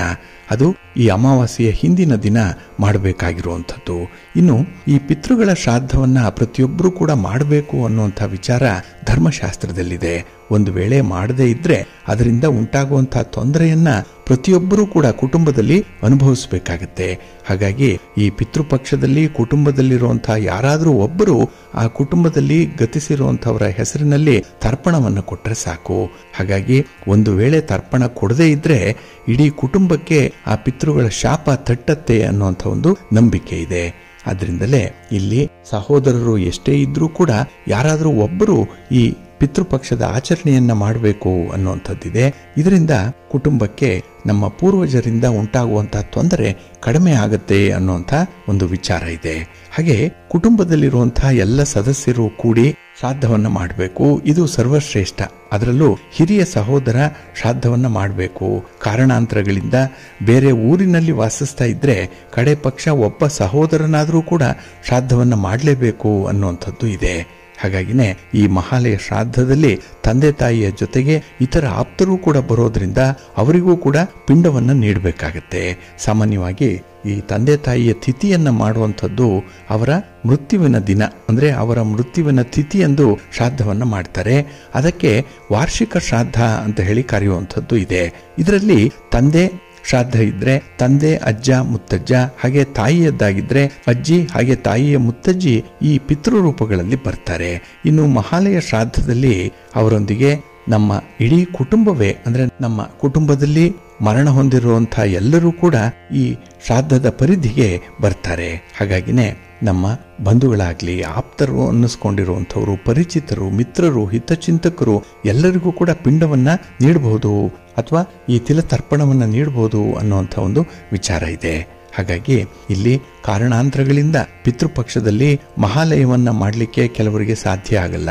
ಅಂಥವರು ಸೂರ್ಯ ತುಲಾ ರಾಶಿಯಲ್ಲಿ ಇರುವವರಿಗೂ ಕೂಡ ಈ ಮಹಾಲಯ ಶ್ರಾದ್ದವನ್ನ ಮಾಡಬಹುದು. ಅಂದ್ರೆ ಒಟ್ಟಾರೆ ಸಾರಾಂಶ ಏನಂದ್ರೆ, ಪಿತೃಪಕ್ಷದಲ್ಲಿ ಮಹಾಲಯ ಶ್ರಾದ್ದವನ್ನ ಮಾಡಲಿಕ್ಕೆ ಯಾರಿಗೆ ಸಾಧ್ಯ ಆಗಿಲ್ಲ ಅಂಥವರು ಸೂರ್ಯ ತುಲಾ ರಾಶಿಯಲ್ಲಿ ಇರುವವರಿಗೂ ಕೂಡ ಮಾಡಬಹುದು ಅನ್ನುವಂಥ ಒಂದು ವಿಚಾರವನ್ನ ಗಮನದಲ್ಲಿಟ್ಕೊಳ್ಳಿ. ಆದಷ್ಟು ಪಿತೃಪಕ್ಷದಲ್ಲೇ ಈ ತರ್ಪಣ ಕೊಡುವಂತಹ ವ್ಯವಸ್ಥೆಯನ್ನು ಮುಂದುವರಿಸಿ, ತೀರಾ ಅನಿವಾರ್ಯ ಪ್ರಸಂಗತೆ ಇದ್ದಂತಹ ಸಂದರ್ಭದಲ್ಲಿ ಮುಂದೆ ಅದಕ್ಕೂ ಕೂಡ ಅವಕಾಶ ಇದೆ ಅನ್ನುವಂಥದ್ದನ್ನು ನೀವು ಮನಸ್ಸಿನಲ್ಲಿಟ್ಕೊಳ್ಳಿ. ಒಟ್ಟಾರೆ ಆ ವರ್ಷದಲ್ಲಿ, ಆ ಸಂವತ್ಸರದಲ್ಲಿ ನೀವು ಪಿತೃಗಳಿಗೆ ತಿಲತರ್ಪಣವನ್ನೋ ಅಥವಾ ಶ್ರಾದ್ದವನ್ನೋ ಪಿಂಡ ಪ್ರದಾನವನ್ನೋ ಮಾಡಲೇಬೇಕು ಅನ್ನುವಂಥದ್ದು ಮಾತ್ರ ಕಡ್ಡಾಯಗೊಳಿಸಿರುವಂಥದ್ದು ನಮ್ಮ ಧರ್ಮಶಾಸ್ತ್ರ. ಹಾಗಾಗಿ ಬಂಧುಗಳೇ, ನೀವು ಕೂಡ ಇದನ್ನ ಅನುಸರಣೆ ಮಾಡಿ ಪಿತೃಶಾಪಗಳಿಂದ ಮುಕ್ತರಾಗಿ ಅದರಿಂದ ನಿಮ್ಮ ಬಾಳು ಆರೋಗ್ಯಪೂರ್ಣವಾಗಿರುತ್ತೆ, ಸ್ವಚ್ಛಂದವಾಗಿರುತ್ತೆ. ಇದರಿಂದ ನಿಮ್ಮ ಭವಿಷ್ಯದ ಜೀವನ ಒಳ್ಳೆದಾಗುತ್ತೆ. ಪ್ರೀತಿಯ ಬಂಧುಗಳೇ, ಈ ದಿನ ಬಹಳ ವಿಶೇಷವಾಗಿರುವಂತಹ ದಿನ. ಏಕೆಂದ್ರೆ ಈ ದಿನ ರವಿ ಕನ್ಯಾ ರಾಶಿಯನ್ನ ಪ್ರವೇಶ ಮಾಡ್ತಾ ಇರುವಂತಹ ದಿನ. ಹಾಗಾಗಿ ಈ ದಿನ ರಾತ್ರಿ 1:20 ಆಸುಪಾಸಿನಲ್ಲಿ ರವಿ ಕನ್ಯಾ ರಾಶಿಯನ್ನ ಪ್ರವೇಶ ಮಾಡ್ತಾ ಇರೋದ್ರಿಂದ ಪಿತೃಪಕ್ಷಕ್ಕೆ ಒಂದು ವಿಶೇಷವಾದಂತಹ ಅರ್ಥ ಬರ್ತಾ ಇದೆ. ಯಾವ ಸಂದರ್ಭದಲ್ಲಿ ರವಿ ಕನ್ಯಾ ರಾಶಿಯಲ್ಲಿರ್ತಾನೋ ಆ ಸಂದರ್ಭದಲ್ಲಿ ಪಿತೃಗಳಿಗೆ ನಾವು ಪಿತೃಪೂಜೆಯನ್ನು ಮಾಡುವಂಥದ್ದು, ತರ್ಪಣವನ್ನು ಕೊಡುವಂಥದ್ದು ಅಥವಾ ಶ್ರಾದ್ದವನ್ನ ಮಾಡುವಂಥದ್ದನ್ನ ಮಾಡಿದಾಗ ಅದು ನೇರವಾಗಿ ಪಿತೃಗಳಿಗೆ ತಲುಪತ್ತೆ ಅನ್ನುವಂಥ ಒಂದು ನಂಬಿಕೆ ಇದೆ. ಆದ್ರಿಂದಲೇ ಕೆಲವರು ಈ ರವಿ ಕನ್ಯಾ ರಾಶಿಗೆ ಬರುವವರಿಗೂ ಕೂಡ ಈ ಪಿತೃಪಕ್ಷದ ಕಾರ್ಯವನ್ನ ಮಾಡಲಿಕ್ಕೆ ಕಾಯ್ತಾ ಇರುವಂತಹ ಸಂದರ್ಭ ಇದೆ. ಹಾಗೆ ಇಲ್ಲಿ ನಾವು ಮಾಡದೇ ಇರುವಂತಹ ತಪ್ಪುಗಳಿಗೂ ಕೂಡ ಕೆಲವೊಮ್ಮೆ ಶಿಕ್ಷೆಯನ್ನ ಅನುಭವಿಸ್ತಾ ಇರ್ತೇವೆ. ಕಾರಣ ನಮ್ಮ ಪಿತೃಗಳು ಮಾಡಿರುವಂತಹ ತಪ್ಪುಗಳಿರ್ಬೋದು, ದೋಷಗಳಿರ್ಬೋದು. ಅದಕ್ಕೆ ತಲೆಮಾರಿನವರೆಗೂ ಕೂಡ ಮಾನಸಿಕ ಅಶಾಂತಿ ಇರುತ್ತೆ. ಅಂತಹ ಪಿತೃ ದೋಷಗಳನ್ನು ನಾವು ಅನುಭವಿಸ್ತಾ ಇರಬೇಕಾಗತ್ತೆ. ಅದನ್ನ ನಾವು ಈ ಸಂದರ್ಭದಲ್ಲಿ ಪರಿಹಾರ ಮಾಡಿಕೊಳ್ಳಿಕ್ಕೆ ಅತ್ಯುತ್ತಮವಾದಂತಹ ಅವಕಾಶಗಳು ಸಿಕ್ಕಿದೆ. ಹಾಗಾಗಿ ಈ ಪಿತೃಪಕ್ಷದಲ್ಲಿ ಇವತ್ತಿನಿಂದ ಬರುವಂತಹ ಅವಕಾಶಗಳೇನಿದೆ ಇದನ್ನ ಸದುಪಯೋಗ ಮಾಡಿಕೊಳ್ಳಿ. ಇನ್ನು ವಿಶೇಷವಾಗಿ ಪಿತೃದೋಷವನ್ನು ನಿವಾರಣೆ ಮಾಡಲಿಕ್ಕೆ ಈ ಸರ್ವಪಿತೃ ಅಮಾವಾಸ್ಯೆ ಏನಿದೆ ಅದು ತುಂಬಾ ಪ್ರಶಸ್ತವಾಗಿರುವಂತಹ ದಿನ. ಆ ದಿನವೇ ತರ್ಪಣವನ್ನು ಕೊಡುವಂಥದ್ದು ಅಥವಾ ಶ್ರಾದ್ದವನ್ನು ಮಾಡುವಂಥದ್ದನ್ನ ಮಾಡಬೇಕು. ಹಾಗೆ ಈ ಅಮಾವಾಸ್ಯೆಯ ದಿನ ಪಿತೃದೋಷವನ್ನು ನಿವಾರಣೆ ಮಾಡಿಕೊಳ್ಬೇಕು ಅನ್ನುವಂಥವ್ರು ಗೋವಿಗೆ ಸೇವೆಯನ್ನು ಮಾಡಬೇಕು, ಗೋ ಸೇವೆಯನ್ನು ಮಾಡಬೇಕು, ಗೋಗ್ರಾಸವನ್ನು ನೀಡಬೇಕು ಅಥವಾ ಗೋವಿಗೆ 5 ಬಗೆಯ ಹಣ್ಣುಗಳನ್ನು ಕೊಡೋದ್ರಿಂದ ಪಿತೃದೋಷ ನಿವಾರಣೆಯಾಗುತ್ತೆ ಅನ್ನುವಂಥ ಒಂದು ನಂಬಿಕೆ ಇದೆ. ಇನ್ನು ಬನ್ನಿ ವೃಕ್ಷದ ಬುಡದಲ್ಲಿ ಇವತ್ತಿನಿಂದ ಸಂಜೆಯ ಸಮಯದಲ್ಲಿ ಅಂದ್ರೆ ಗೋಧೂಳಿಯ ಸಮಯದಲ್ಲಿ ಪಿತೃಗಳ ಹೆಸರಿನಲ್ಲಿ ಸ್ವಲ್ಪ ಆಹಾರವನ್ನ ಇಡೋದ್ರಿಂದ ಕೂಡ ಪಿತೃದೋಷದಿಂದ ಮುಕ್ತಿಯನ್ನ ಪಡ್ಕೊಳ್ಳಿಕ್ಕೆ ಸಾಧ್ಯ ಇದೆ. ಈ ದಿನದಿಂದ ಸಾಧ್ಯ ಇಲ್ಲ ಅಂದ್ರೆ ಅಮಾವಾಸ್ಯೆಯ ದಿನದ ಸಂಜೆಯಲ್ಲಾದ್ರೂ ಕೂಡ ಪಿತೃಗಳಿಗೆ ಈ ಬನ್ನಿ ಮರದ ಕೆಳಗೆ ಆಹಾರವನ್ನ ಇಡಬೇಕು ಅನ್ನುವಂಥದ್ದು. ಇನ್ನು ಈ ಒಂದು ಪಿತೃದೋಷವನ್ನ ಕಡಿಮೆ ಮಾಡ್ಕೊಳ್ಬೇಕು ಅನ್ನುವಂಥವ್ರು ಅಮಾವಾಸ್ಯೆಯ ದಿನ ಪಿತೃಗಳನ್ನ ಸ್ಮರಣೆ ಮಾಡ್ಕೊಳ್ಬೇಕು. ನಿಮಗೆ ಯಾರ್ಯಾರು ಪಿತೃಗಳು ಗೊತ್ತಿದ್ದಾರೋ ಅವರೆಲ್ಲರನ್ನೂ ಕೂಡ ಸ್ಮರಣೆ ಮಾಡಿಕೊಂಡು ಅವರು ತಿಳಿಯದೆ ಮಾಡಿರುವಂತಹ ತಪ್ಪುಗಳಿಗೆ ಭಗವಂತನಲ್ಲಿ ನೀವು ಕ್ಷಮೆಯನ್ನ ಯಾಚಿಸಬೇಕು. ಏಕೆಂದ್ರೆ ಪಿತೃಗಳಿಗೆ ಸದ್ಗತಿ ಸಿಕ್ಲಿ ಅಂತ ಹೇಳಿ ಭಗವಂತನನ್ನ ಪ್ರಾರ್ಥನೆ ಮಾಡುವಂತಹ ಸಂದರ್ಭದಲ್ಲಿ ಅವರು ತಿಳಿಯದೆ ಮಾಡಿರುವಂತಹ ತಪ್ಪುಗಳನ್ನ ಮನ್ನಿಸಿ ಅವರನ್ನ ಶಾಶ್ವತವಾದಂತಹ ಪರಂಧಾಮಕ್ಕೆ ಅವರನ್ನ ಸೇರಿಸು ಅಂತ ಹೇಳಿ ಭಗವಂತನನ್ನ ಪ್ರಾರ್ಥನೆ ಮಾಡ್ಕೊಳ್ತಾ ಇರಬೇಕು. ಇದರಿಂದ ಪಿತೃದೋಷ ನಿವಾರಣೆಯಾಗುತ್ತೆ. ಇನ್ನು ಈ ಅಮಾವಾಸ್ಯೆಯ ದಿನ ವಿಶೇಷವಾಗಿ ಸೂರ್ಯನನ್ನ ಆರಾಧನೆ ಮಾಡಿದ್ರೆ ಈ ಸೂರ್ಯನಿಂದ ಅಥವಾ ರವಿಯಿಂದ ಬಂದಿರುವಂತಹ ದೋಷಗಳು ಮುಕ್ತಿಯಾಗುತ್ತೆ. ಹಾಗೆ ಪಿತೃದೋಷವು ಕೂಡ ನಿವಾರಣೆಯಾಗುತ್ತೆ. ಏಕೆಂದ್ರೆ ರವಿಯಿಂದ ಎಷ್ಟೋ ಪಿತೃದೋಷಗಳು ನಿವಾರಣೆಯಾಗಲಿಕ್ಕೆ ನಮಗೆ ಸಹಾಯಕವಾಗುತ್ತೆ ಅನ್ನುವಂಥ ಒಂದು ವಿಚಾರ ಇದೆ. ಹಾಗೆ ಈ ಅಮಾವಾಸ್ಯೆಯ ದಿನ ಅಥವಾ ಅದರ ಹಿಂದಿನ ದಿನ ಶಿವಲಿಂಗಕ್ಕೆ ಅಭಿಷೇಕವನ್ನ ಮಾಡಬೇಕು. ಅದರಲ್ಲೂ ಮಹಾಮೃತ್ಯುಂಜಯ ಮಂತ್ರವನ್ನ ಪಠಣ ಮಾಡೋದ್ರಿಂದ ಅತ್ಯುತ್ತಮವಾದ ಫಲಗಳು ಸಿಕ್ಕತ್ತೆ. ಹಾಗೆ ನಾವು ಮನೆಯಲ್ಲಿ ಈ ದಿನದಿಂದ ಆಹಾರವನ್ನ ತಯಾರು ಮಾಡ್ತೀವಲ್ಲ, ಅದರಲ್ಲಿ ಮೊದಲ ಒಂದು ತುತ್ತನ್ನ ಕಾಗೆಗಳಿಗೆ ಆಹಾರವಾಗಿ ನೀಡಬೇಕು ಅನ್ನುವಂಥದ್ದಿದೆ. ಇಲ್ಲ ಹಸುವಿಗಾದ್ರೂ ಆ ಒಂದು ಅನ್ನವನ್ನ ಆಹಾರವಾಗಿ ನೀಡಬೇಕು ಅನ್ನುವಂಥದ್ದು. ಇದನ್ನ ಮಾಡೋದ್ರಿಂದ ಕೂಡ ಪೂರ್ವಜರ ಆಶೀರ್ವಾದ ನಮಗೆ ಸಿಕ್ಕತ್ತೆ. ಇದರಿಂದ ಯಾವುದೇ ರೀತಿಯ ದೋಷಗಳಿದ್ರೆ ಪರಿಹಾರ ಆಗುತ್ತೆ. ಇನ್ನು ಜ್ಯೋತಿಷ್ಯ ಶಾಸ್ತ್ರದ ಪ್ರಕಾರ ಜನ್ಮ ಕುಂಡಲಿಯನ್ನು ನೋಡಿದಾಗ ಕೆಲವು ಗ್ರಹಗಳ ಸ್ಥಾನಗಳಿಂದ ಕೆಲವರಿಗೆ ಪಿತೃದೋಷಗಳು ಉಂಟಾಗ್ತಾ ಇದೆ ಅನ್ನುವಂಥದ್ದನ್ನ ನಾವು ಸುಲಭವಾಗಿ ಹೇಳ್ಬೋದು. ಅಂತಹ ಸಂದರ್ಭದಲ್ಲೂ ಕೂಡ ಈ ಪಿತೃದೋಷಗಳನ್ನು ನಿವಾರಣೆ ಮಾಡಿಕೊಳ್ಳಿಕ್ಕೆ ಪ್ರಯತ್ನ ಮಾಡಬೇಕಾಗುತ್ತೆ. ಇಲ್ಲಿ ಬಹಳ ಮುಖ್ಯವಾಗಿ ರವಿ ಹಾಗೆ ಶನಿ ಇವರಿಬ್ಬರ ಸ್ಥಾನವನ್ನ ನೋಡ್ಬೇಕಾಗತ್ತೆ. ಇಲ್ಲಿ ಜನ್ಮ ಕುಂಡಲಿಯಲ್ಲಿ ರವಿ ಮತ್ತೆ ಶನಿ ಗ್ರಹಗಳು ಪರಿವರ್ತನೆಯಾದ್ರೆ ಅಂದ್ರೆ ರವಿಯ ರಾಶಿಯಾದಂತಹ ಸಿಂಹದಲ್ಲಿ ಶನಿ ಇದ್ದು ಶನಿಯ ರಾಶಿಯಾದಂತಹ ಮಕರ ಅಥವಾ ಕುಂಭದಲ್ಲಿ ರವಿ ಇದ್ರೆ ಅಂಥವರಿಗೆ ಪಿತೃದೋಷ ಇರುತ್ತೆ ಅನ್ನುವಂಥ ಒಂದು ವಿಚಾರ ಇದೆ. ಹಾಗೆ ರವಿ ಮತ್ತೆ ಶನಿ ಇವರಿಬ್ಬರಿಗೆ ಪರಸ್ಪರ ದೃಷ್ಟಿ ಇದ್ದಾಗ ಅಥವಾ ರವಿ ಶನಿ ಒಂದೇ ಭಾವದಲ್ಲಿದ್ದಾಗ ಆ ಜಾತಕದವರಿಗೂ ಕೂಡ ಪಿತೃದೋಷ ಇರುತ್ತೆ ಅನ್ನುವಂಥ ಒಂದು ಅಂಶ ಇದೆ. ಇನ್ನು ಒಬ್ಬ ವ್ಯಕ್ತಿ ತಾನು ಹಿಂದಿನ ಜನ್ಮದಲ್ಲಿ ಮಾಡಿದಂತಹ ಪಾಪ ಕಾರ್ಯಗಳಿಂದ ಈ ಜನ್ಮದಲ್ಲಿ ಸಮಸ್ಯೆಗಳನ್ನ ಎದುರಿಸಬೇಕಾಗತ್ತೆ. ಅಂತಹ ಸಂದರ್ಭದಲ್ಲಿ ವ್ಯಕ್ತಿಗೆ ಪಿತೃದೋಷ ಕಾಡ್ತಾ ಇದೆ ಅನ್ನುವಂಥ ಒಂದು ನಿರ್ಧಾರಕ್ಕೆ ಬರಬಹುದು. ಜೊತೆಗೆ ನಮ್ಮ ಪೂರ್ವಿಕರು ಯಾರು ಮರಣ ಹೊಂದಿದ್ದಾರೆ ಅಂಥವರು ಮರಣದ ನಂತರ ಮೋಕ್ಷವನ್ನ ಪಡೆದಿರಲ್ಲ ಅಥವಾ ಇನ್ನೊಂದು ಜನ್ಮವನ್ನ ಪಡೆದಿರಲ್ಲ. ಪುನರ್ಜನ್ಮ ಇಲ್ಲದೆ ಅವರು ಒದ್ದಾಡ್ತಾ ಇರ್ತಾರೆ. ಎಲ್ಲೋ ಒಂದು ಊರ್ಧ್ವ ಲೋಕದಲ್ಲಿ ಅವರು ಇರ್ತಾರೆ. ಇಂಥವರನ್ನ ಪಿತೃದೇವತೆಗಳು ಅಂತ ಹೇಳಿ ಕರೆಯುವಂಥದ್ದು. ಆ ಪಿತೃದೇವತೆಗಳನ್ನ ಈಗ ನಾವು ಸಂತೈಸಬೇಕು, ಅವರಿಗೆ ಅನ್ನ ಆಹಾರಾದಿಗಳನ್ನ ಕೊಡಬೇಕು. ಈ ಒಂದು ವಿಚಾರವನ್ನ ಸ್ವಲ್ಪ ಸೂಕ್ಷ್ಮವಾಗಿ ಗಮನಿಸಿಕೊಂಡು ಪ್ರತಿ ವರ್ಷ ಬರುವಂತಹ ಈ ಪಿತೃಪಕ್ಷದಲ್ಲಿ ಪಿತೃಗಳ ಆರಾಧನೆಯನ್ನ ಮಾಡಬೇಕು. ನಾವು ನಮ್ಮ ಕೈಲಾದ ಸೇವೆಯನ್ನ ಪಿತೃಗಳಿಗೆ ಮಾಡಬೇಕು. ಅದರಲ್ಲೂ ಜೀವಂತ ಇರುವಂತಹ ತಂದೆ ತಾಯಿಗಳು ನಿಮ್ಮ ಜೊತೆ ಇದ್ರೆ ಅಂಥವ್ರನ್ನ ಚೆನ್ನಾಗಿ ನೋಡಿಕೊಳ್ಳುವಂಥದ್ದು. ಹಾಗೆ ಅವರೇನಾದ್ರೂ ಗತಿಸಿ ಹೋಗಿದ್ರೆ ಅವರ ಸ್ಮರಣಾರ್ಥವಾಗಿ ತರ್ಪಣವನ್ನ ಕೊಡುವಂಥದ್ದು, ಶ್ರಾದ್ದವನ್ನ ಮಾಡುವಂಥದ್ದು, ಜೊತೆಗೆ ಕೈಲಾದ ದಾನ ಧರ್ಮಾದಿಗಳನ್ನ ಮಾಡುವಂಥದ್ದನ್ನ ರೂಢಿಸ್ಕೊಳ್ಬೇಕು. ಇದರಿಂದ ಪಿತೃದೋಷ ಕಡಿಮೆಯಾಗುತ್ತೆ, ಮನೆಯಲ್ಲಿ ಶಾಂತಿ ಸುವ್ಯವಸ್ಥೆ ಸ್ಥಾಪನೆಯಾಗುತ್ತೆ. ಇದು ಬಹಳ ಮುಖ್ಯವಾಗಿ ಗಮನಿಸಬೇಕಾಗಿರುವಂತಹ ವಿಚಾರ. ಹಾಗಾಗಿ ಕುಟುಂಬದಲ್ಲಿ ಏನೇ ಸಮಸ್ಯೆಗಳಿದ್ರೂ ಕೂಡ ಅದು ನಿಮ್ಮ ಪ್ರಯತ್ನದಿಂದ ಪರಿಹಾರ ಆಗ್ತಿಲ್ಲ ಅಂದ್ರೂ ಕೂಡ ಅಲ್ಲಿ ಪಿತೃದೋಷ ಇದೆ ಅನ್ನುವಂಥದ್ದನ್ನ ನೀವು ಗಮನಿಸಿಕೊಂಡು ಅದಕ್ಕೆ ಹೇಳಿರುವಂತಹ ಕೆಲವೊಂದು ಸಣ್ಣ ಪುಟ್ಟ ಪರಿಹಾರಗಳನ್ನ ಮಾಡ್ತಾ ಇರಿ. ಇದರಿಂದ ಪಿತೃಗಳಿಗೆ ಸಂತೋಷ ಉಂಟಾಗುತ್ತೆ. ಪಿತೃಗಳು ನಿಮ್ಮನ್ನ, ನಿಮ್ಮ ಕುಟುಂಬವನ್ನ ಆಶೀರ್ವದಿಸ್ತಾರೆ. ಅದರಿಂದ ನಾವು ಈ ಸಮಸ್ಯೆಗಳ ಸುಳಿಯಿಂದ ಹೊರ ಬರಲಿಕ್ಕೆ ಸಾಧ್ಯವಾಗುತ್ತೆ, ಒಳ್ಳೆಯದಾಗುತ್ತೆ. ಪ್ರೀತಿಯ ಬಂಧುಗಳೇ, ಇನ್ನು ಮುಂದೆ ದ್ವಾದಶ ರಾಶಿಯವರ ಗೋಚಾರ ಫಲಗಳು ಹೇಗಿವೆ ನೋಡೋಣ ಬನ್ನಿ. ಮೊದಲಿಗೆ ಮೇಷರಾಶಿ. ಮೇಷರಾಶಿಯವರಿಗೆ ಈ ದಿನ ಶುಭ ಫಲಗಳ ಯೋಗ ಇದೆ. ಯೋಗ ಚೆನ್ನಾಗಿದೆ, ಅದೃಷ್ಟ ಚೆನ್ನಾಗಿದೆ. ಆದರೆ ಬರುವಂತಹ ಸಮಯವನ್ನ ಸದುಪಯೋಗಪಡಿಸ್ಕೊಳ್ಬೇಕು. ಹೊಸ ಜನರ ಪರಿಚಯ ಆಗುವಂತಹ ಸಂದರ್ಭದಲ್ಲಿ ಅದು ನಿಮಗೆ ಯಾವ ರೀತಿಯಲ್ಲಿ ಮುಂದಿನ ದಾರಿಗೆ ಅನುಕೂಲವಾಗುತ್ತೆ ಅನ್ನೋಂಥದ್ರ ಬಗ್ಗೆ ಆಲೋಚನೆ ಮಾಡಬೇಕಾಗತ್ತೆ. ಸಮಾಜದಲ್ಲಿ ಈ ದಿನ ನಿಮ್ಮ ಪ್ರತಿಷ್ಠೆ ಹೆಚ್ಚಾಗುವಂಥದ್ದು, ಒಂದು ವಿಶೇಷವಾದಂತಹ ಕಾರ್ಯವನ್ನು ಬಹಳ ಮುತುವರ್ಜಿಯಿಂದ ಮಾಡುವಂಥ ಸಾಧ್ಯತೆಗಳು ತುಂಬ ಇರುತ್ತೆ. ಇದರಿಂದ ಆದಾಯ ಮೂಲವೂ ಕೂಡ ಬಲವಾಗುತ್ತೆ. ಜೊತೆಗೆ ಆ ಕೆಲಸದಿಂದ ಬೇರೆ ಬೇರೆ ರೀತಿಯ ಅನುಕೂಲತೆಗಳು ಕೂಡ ನಿಮಗೆ ಒದಗಿ ಬರುತ್ತೆ. ಹಾಗೆ ಈ ದಿನದಲ್ಲಿ ಯಾವುದೇ ಒಂದು ಹೊಸ ವ್ಯವಹಾರಗಳನ್ನು ಆರಂಭ ಮಾಡುವಂಥ ಒಂದು ಇಚ್ಛೆ ಇದ್ದರೆ, ಸಂಕಲ್ಪ ಇದ್ದರೆ, ಒಂದು ಪೂರ್ವ ಸಿದ್ಧತೆಯನ್ನು ಮಾಡ್ಕೊಳ್ತಾ ಇದ್ದರೆ ಅದರ ಬಗ್ಗೆ ಒಂದು ವಿಶೇಷವಾದಂಥ ಮಾಹಿತಿ ನಿಮಗೆ ಸಿಕ್ಕತ್ತೆ. ಆ ಒಂದು ಟಿಪ್ಸಿಂದ ನಿಮ್ಮ ವ್ಯವಹಾರದ ದಿಕ್ಕನ್ನೇ ಬದಲಾವಣೆ ಮಾಡಿಕೊಳ್ಳಿಕ್ಕೆ ಸಾಧ್ಯ ಇದೆ. ಹಾಗೆ ಈ ದಿನ ಉದ್ಯೋಗಸ್ಥರಿಗೆ ನೀವು ಉದ್ಯೋಗ ಮಾಡುವಂಥ ಸ್ಥಳದಲ್ಲಿ ಅಥವಾ ನಿಮ್ಮ ಒಂದು ಕಾರ್ಯವೈಖರಿಯಲ್ಲಿ ಶುಭ ಸುದ್ದಿಯನ್ನು ಕೇಳುವಂಥ ಸಾಧ್ಯತೆ ಕೂಡ ಇದೆ. ಇನ್ನು ವಿಶೇಷವಾಗಿ ನಿಮ್ಮ ಸಂಗಾತಿ, ನಿಮ್ಮ ಪ್ರೀತಿ ಪಾತ್ರರ ಜೊತೆಯಲ್ಲಿ ಈ ದಿನ ನಿಮ್ಮ ಕಷ್ಟ ಸುಖಗಳ ವಿಚಾರ ವಿನಿಮಯ ಆಗುವಂಥ ಸಾಧ್ಯತೆ ಇದೆ. ಒಟ್ಟಾರೆ ಎಂಥದ್ದೇ ವಾತಾವರಣ ನಿಮಗೆ ಕಷ್ಟ ಇದ್ದರೂ ಕೂಡ, ಕ್ಲಿಷ್ಟಕರವಾಗಿದ್ದರೂ ಕೂಡ ಅದನ್ನು ಸುಲಭವಾಗಿಸಿಕೊಳ್ಳಿಕ್ಕೆ ಒಳ್ಳೊಳ್ಳೆಯ ಅವಕಾಶಗಳು ಸಿಕ್ಕುವಂಥ ಸಂದರ್ಭ ಇದು. ಹಾಗೆ ಈ ದಿನದಲ್ಲಿ ಸ್ವಲ್ಪ ವಿವಾದಗಳಿಂದ ದೂರ ಇದ್ಬಿಡಿ. ವಾದ ಪ್ರತಿವಾದ ಅಂಥದ್ದೇನಾದರೂ ಬರ್ತಾ ಇದ್ದರೆ ಸ್ವಲ್ಪ ಎಚ್ಚರಿಕೆಯಿಂದ ನಿಮ್ಮ ಮಾತನ್ನು ನಿಯಂತ್ರಣ ಮಾಡಿಕೊಳ್ಳುವಂಥದ್ದು ತುಂಬ ಉತ್ತಮ. ನಿಮ್ಮ ಮನೆ ದೇವರನ್ನು ಸ್ಮರಣೆ ಮಾಡ್ತಾ ಇರಿ. ಹಾಗೆ ಭಕ್ತಿಯಿಂದ ಈ ದಿನ ನೀವು ಸುಬ್ರಹ್ಮಣ್ಯ ಸ್ತೋತ್ರವನ್ನು ಹೇಳ್ಕೊಳ್ಳಿ, ಸ್ವಾಮಿಯ ದರ್ಶನ ಮಾಡಿಕೊಳ್ಳಿ, ಒಳ್ಳೆಯದಾಗುತ್ತೆ.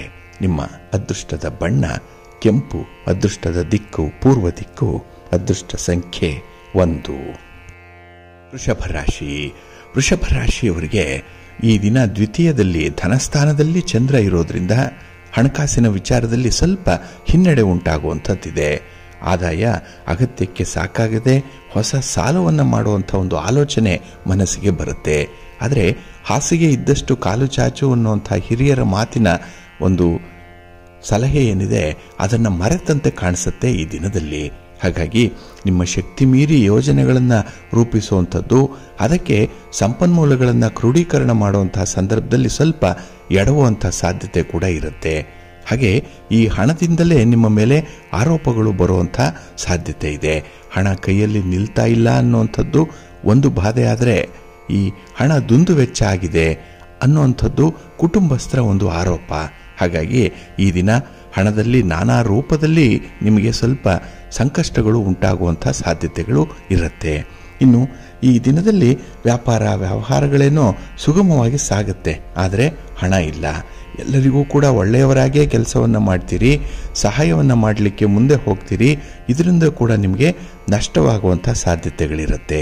ಹಾಗೆ ಈ ಸಂದರ್ಭದಲ್ಲಿ ನಿಮಗೆ ನೀವು ಮಾಡುವಂಥ ಕೆಲವೊಂದು ಸಹಾಯ ಸಹಕಾರಗಳಿಂದ ಕೆಲವರು ನಿಮ್ಮ ವಿರುದ್ಧವೇ ನಿಲ್ಲುವಂಥ ಸಾಧ್ಯತೆ ಇದೆ. ಅಂತಹ ಕೃತಜ್ಞರಿಗೂ ಕೂಡ ನೀವು ಸಹಾಯವನ್ನು ಮಾಡ್ತಾ ಇದ್ದೀರಿ. ಇದನ್ನು ಸ್ವಲ್ಪ ಎಚ್ಚರಿಕೆಯಿಂದ ನೀವು ಗಮನಿಸಬೇಕು. ಯಾರು ನಿಮ್ಮ ಸಹಾಯ ಪಡ್ಕೊಳ್ಳಿಕ್ಕೆ ಯೋಗ್ಯತೆ ಇದೆ, ಅರ್ಹತೆ ಇದೆ, ಅಂಥವ್ರಿಗೆ ಮಾತ್ರ ಸಹಾಯ ಮಾಡಿ. ಎಲ್ಲರಿಗೂ ಕೂಡ ಅವರ ಮಾತಿಗೆ ಮರುಳಾಗಿ ನೀವು ಸಹಾಯಕ್ಕೆ ಮುಂದಾಗಬೇಡಿ. ಇನ್ನು ಈ ಸಂದರ್ಭದಲ್ಲಿ ನಿಮ್ಮ ಮನೆಯವರ ಕುಟುಂಬಸ್ಥರ ಸ್ವಲ್ಪ ಆರೋಗ್ಯದ ಕಡೆ ಗಮನ ಕೊಡುವಂಥದ್ದು, ಹಾಗೆ ಅವರ ಬೇಕು ಬೇಡಗಳ ಬಗ್ಗೆ ಈ ದಿನ ನೀವು ಒಂದು ಶಾಶ್ವತ ನಿರ್ಧಾರವನ್ನು ಕೈಗೊಳ್ಳುವಂಥ ಸಾಧ್ಯತೆ ಕೂಡ ಇದೆ. ಹಾಗಾಗಿ ಈ ಡಿಸಿಷನ್ ಮೇಕಿಂಗ್ ಅನ್ನುವಂಥದ್ದು ಈ ದಿನ ನಿಮ್ಮ ಆಲೋಚನೆಯ ದಿಕ್ಕನ್ನೇ ಬದಲಾವಣೆ ಮಾಡಿಬಿಡುತ್ತೆ. ಹಾಗೆ ನಿಮ್ಮ ಮನೆ ದೇವರನ್ನು ಸ್ಮರಣೆ ಮಾಡಿ ಈ ದಿನ ಗಣಪತಿಯನ್ನು ಆರಾಧನೆ ಮಾಡಿ ಗಣಪತಿಯ ಸ್ತೋತ್ರವನ್ನು ಹೇಳ್ಕೊಳ್ತಾ ಇರಿ, ಒಳ್ಳೆಯದಾಗುತ್ತೆ. ನಿಮ್ಮ ಅದೃಷ್ಟದ ಬಣ್ಣ ಗುಲಾಬಿ, ಅದೃಷ್ಟದ ದಿಕ್ಕು ಈಶಾನ್ಯ ದಿಕ್ಕು, ಅದೃಷ್ಟ ಸಂಖ್ಯೆ 5. ಮಿಥುನ ರಾಶಿಯವರಿಗೆ ಈ ದಿನ ಕಷ್ಟಪಟ್ಟು ಮಾಡಿದಂತಹ ಕೆಲಸಕ್ಕೆ ಉತ್ತಮವಾದಂತಹ ಪ್ರತಿಫಲ ಬಹಳ ಬೇಗ ನಿಮ್ಮ ಕೈ ಸೇರುವಂಥ ಸಾಧ್ಯತೆ ಇದೆ. ಹಾಗೆ ನಿಮ್ಮ ಯೋಗ್ಯತೆ, ನಿಮ್ಮ ಸಾಮರ್ಥ್ಯ, ನಿಮ್ಮ ಬಹುಮುಖ ಪ್ರತಿಭೆ, ಇದಕ್ಕೆ ಈ ದಿನ ಒಂದು ಒಳ್ಳೆಯ ವೇದಿಕೆ ಸಿಕ್ಕತ್ತೆ. ನಿಮ್ಮಲ್ಲಿರುವಂಥ ಒಂದು ಸ್ಟಫ್ ಏನಿದೆ, ನಿಮ್ಮಲ್ಲಿರುವಂಥ ಬಂಡವಾಳ ಏನಿದೆ, ಅದನ್ನು 4 ಜನರಿಗೆ ತಿಳಿಸುವಂಥ ಒಂದು ಪ್ರಯತ್ನ ಈ ದಿನ ಆಗತ್ತೆ. ಹಾಗಾಗಿ ಈ ದಿನದಲ್ಲಿ ಎದುರಾಗುವಂಥ ಕೆಲವು ಕೆಲಸ ಕಾರ್ಯಗಳೇನಿದೆ, ಸಮಸ್ಯೆಗಳೇನಿದೆ, ಅದನ್ನು ನಿಮ್ಮ ಸ್ವಂತ ಪ್ರಯೋಜನಕ್ಕಾಗಿ ಪಡ್ಕೊಳ್ಳುವಂಥದ್ದು ಇರುತ್ತೆ. ಇನ್ನು ವಿಶೇಷ ಅಂತ ಹೇಳಿದ್ರೆ ಈ ದಿನದ ಪ್ರಯಾಣದ ಕಾಲದಲ್ಲಿ ನಿಮಗೆ ಆಶ್ಚರ್ಯಕರವಾಗಿರುವಂಥ ಒಂದು ಘಟನೆ ಎದುರಾಗುವಂಥ ಸಂಭವ ಇದೆ. ಹಾಗಾಗಿ ಅದರಿಂದ ಬರುವಂತಹ ಒಂದು ವಿದ್ಯಮಾನಗಳೇನಿದೆ ಅಥವಾ ಅದರ ರಿಪರ್ಕೇಷನ್ಸ್ ಏನಿದೆ ಅದನ್ನು ಯಾವ ರೀತಿಯಿಂದಲಾದರೂ ಕೂಡ ನೀವು ಬಳಸ್ಕೊಳ್ಬಹುದು. ಹಾಗಾಗಿ ಅದನ್ನು ಪಾಸಿಟಿವ್ ಆಗಿ ನೆಗೆಟಿವ್ ಆಗಿ ಉಪಯೋಗಿಸ್ಕೊಳ್ಳಿಕ್ಕೆ ಅವಕಾಶ ಇರುವಂಥ ಸಂದರ್ಭ ಇದೆ. ಬಹಳ ನ್ಯೂಟ್ರಲೈಸ್ ಆಗಿರುವಂತಹ ಸಂದರ್ಭ. ಅದನ್ನು ನೀವು ಎನ್ಕ್ಯಾಶ್ ಮಾಡಿಕೊಳ್ಳುವಂಥ ಒಂದು ಪ್ರಯತ್ನ ಮಾಡಿ.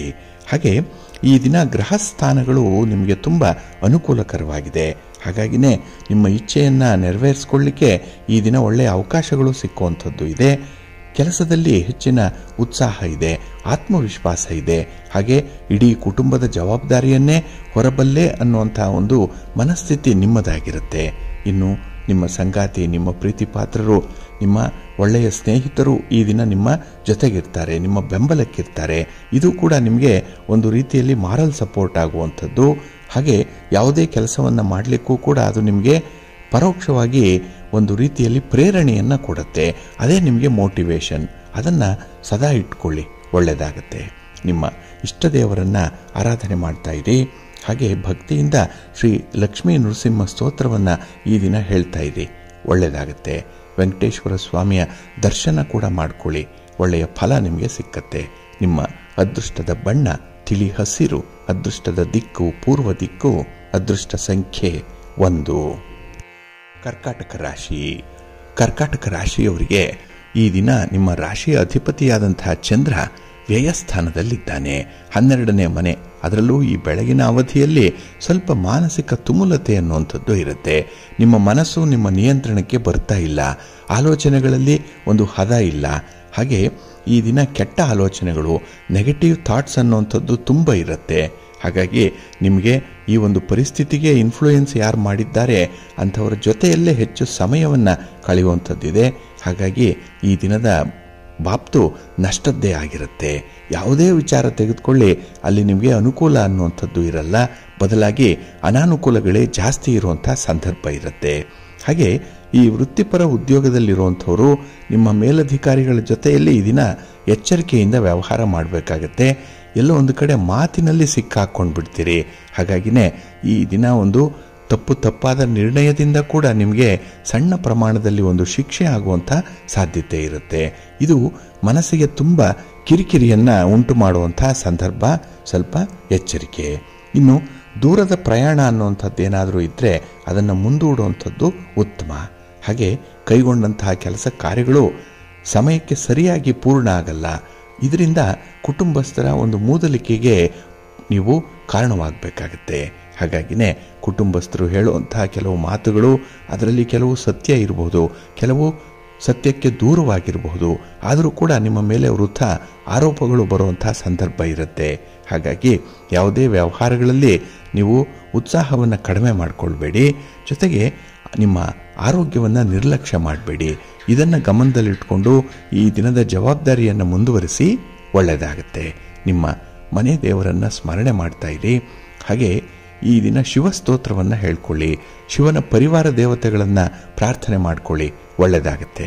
ನಿಮ್ಮ ಅದೃಷ್ಟದ ಬಣ್ಣ ಬಿಳುಪು, ಅದೃಷ್ಟದ ದಿಕ್ಕು ಈಶಾನ್ಯ ದಿಕ್ಕು, ಅದೃಷ್ಟ ಸಂಖ್ಯೆ 3. ಸಿಂಹರಾಶಿ. ಸಿಂಹರಾಶಿಯವರಿಗೆ ಈ ದಿನ ತುಂಬ ಲಾಭದಾಯಕವಾದಂಥ ದಿನ. ಶತ್ರುಗಳು ಕೂಡ ನಿಮಗೆ ಸ್ನೇಹಿತರಾಗಿ ಸಹಾಯ ಮಾಡುವಂಥ ಸಂದರ್ಭ. ಹಾಗಾಗಿ ನಿಮ್ಮಿಂದ ದೂರ ಹೋಗಿರುವಂಥವರು ಮತ್ತೆ ವಾಪಸ್ಸು ಬರುವಂಥದ್ದು. ಹಾಗೆ ಯಾವುದೇ ಭಿನ್ನಾಭಿಪ್ರಾಯಗಳಿದ್ದರೆ ಅದನ್ನು ಬಗೆಹರಿಸ್ಕೊಳ್ಳುವಂಥದ್ದು. ಇನ್ನು ಬಹಳ ದೂರದ ಕನಸುಗಳೇನಿದೆ ಅದನ್ನು ನನಸಾಗಿಸಿಕೊಳ್ಳುವಂಥ ಸಂದರ್ಭ. ಇವೆಲ್ಲವೂ ಕೂಡ ಈ ದಿನ ನಿಮಗೆ ತುಂಬ ಒಳ್ಳೆಯ ಫಲವನ್ನು ತರುತ್ತೆ. ತುಂಬ ಪಾಸಿಟಿವ್ ರಿಸಲ್ಟ್ಸ್ ಅನ್ನುವಂಥದ್ದು ಇದೆ. ಹಾಗೆ ಹಳೆಯ ಸಾಲಗಳನ್ನೇನಾದರೂ ಕೊಟ್ಟಿದ್ದರೆ ಅದನ್ನು ಕೂಡ ವಸೂಲಿ ಮಾಡಿಕೊಳ್ಳುವಂಥ ಸಂದರ್ಭ ಇದೆ. ಕುಟುಂಬದ ವಾತಾವರಣ ಶಾಂತಿಯುತವಾಗಿರುತ್ತೆ, ಸಮಾಧಾನಕರವಾಗಿರುತ್ತೆ. ಹಾಗಾಗಿ ಅವರವರ ಜವಾಬ್ದಾರಿಗಳನ್ನು, ಅವರವರ ಕೆಲಸಗಳನ್ನು ಅವರು ನಿರ್ವಹಣೆ ಮಾಡಿಕೊಳ್ಳುವಂಥ ಒಂದು ಭರಾಟೆಯಲ್ಲಿರ್ತಾರೆ. ಹಾಗೆ ಈ ದಿನದಲ್ಲಿ ನೀವು ಮಾಡಿರುವಂತಹ ಕೆಲವೊಂದು ಕೆಲಸ ಕಾರ್ಯಗಳಿಂದ ಆಗಲಿ ಅಥವಾ ನೀವು ತೆಗೆದುಕೊಂಡಂತಹ ತೀರ್ಮಾನದಿಂದಲಾಗಲಿ ಸಮಾಜದಲ್ಲಿ ನಿಮ್ಮ ಕೀರ್ತಿ ಹೆಚ್ಚಾಗುತ್ತೆ.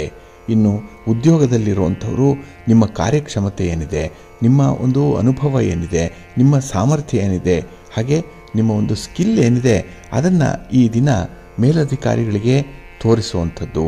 ಅವರು ಅದನ್ನು ಗಮನಿಸ್ತಾರೆ, ಮೆಚ್ಚುಗೆಯನ್ನು ವ್ಯಕ್ತಪಡಿಸುವಂಥ ಅವಕಾಶಗಳು ಈ ದಿನ ಇದೆ. ಇನ್ನು ವ್ಯಾಪಾರ ವ್ಯವಹಾರಗಳು ಲಾಭದಾಯಕವಾಗಿರೋದ್ರಿಂದ ಈ ದಿನದಲ್ಲಿ ನಿಮಗೆ ಹೆಚ್ಚಿನ ಆತ್ಮವಿಶ್ವಾಸ ಇರುತ್ತೆ. ಯಾವುದೇ ಒಂದು ಕೆಲಸ ಕಾರ್ಯಗಳನ್ನು ಹಾಗೆ ಒಂದು ಅಭಿವೃದ್ಧಿ ಕಾರ್ಯವನ್ನು ಕೈಗೊಳ್ಳಲಿಕ್ಕೂ ಕೂಡ ಮನಸ್ಸಿರುತ್ತೆ. ಹಾಗಾಗಿ ಈ ದಿನದ ಎಲ್ಲ ವಿಚಾರಗಳಿಗೂ ಕೂಡ ಒಂದು ಪ್ರಗತಿ ಇರಲಿ ಅಥವಾ ಒಂದು ಅಭಿವೃದ್ಧಿ ಇರಲಿ, ಅದಕ್ಕೆ ನಿಮ್ಮ ಮನಸ್ಸೇ ಕಾರಣವಾಗಿರುವಂಥದ್ದು. ಅಂತಹ ಮನಸ್ಸನ್ನು ಈ ದಿನ ತುಂಬ ಸಂತೋಷದಿಂದ ಇಟ್ಕೊಳ್ಳಿ.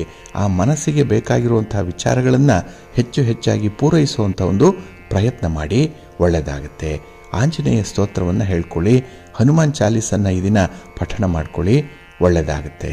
ನಿಮ್ಮ ಅದೃಷ್ಟದ ಬಣ್ಣ ಕೇಸರಿ, ಅದೃಷ್ಟದ ದಿಕ್ಕು ಪೂರ್ವ ದಿಕ್ಕು, ಅದೃಷ್ಟ ಸಂಖ್ಯೆ 1. ಕನ್ಯಾ ರಾಶಿ. ಕನ್ಯಾ ರಾಶಿಯವರಿಗೆ ಈ ದಿನ ಉದ್ಯೋಗ ಸ್ಥಾನದಲ್ಲಿ ಚಂದ್ರ ಇರುವಂತಹ ದಿನ.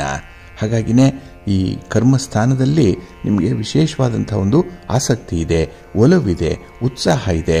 ಯಾವುದೇ ಕೆಲಸ ಆದರೂ ಕೂಡ ಬಹಳ ಶ್ರದ್ಧೆಯಿಂದ ಮಾಡಬೇಕು ಅನ್ನುವಂಥ ಒಂದು ಇಚ್ಛಾಶಕ್ತಿ ಇದೆ.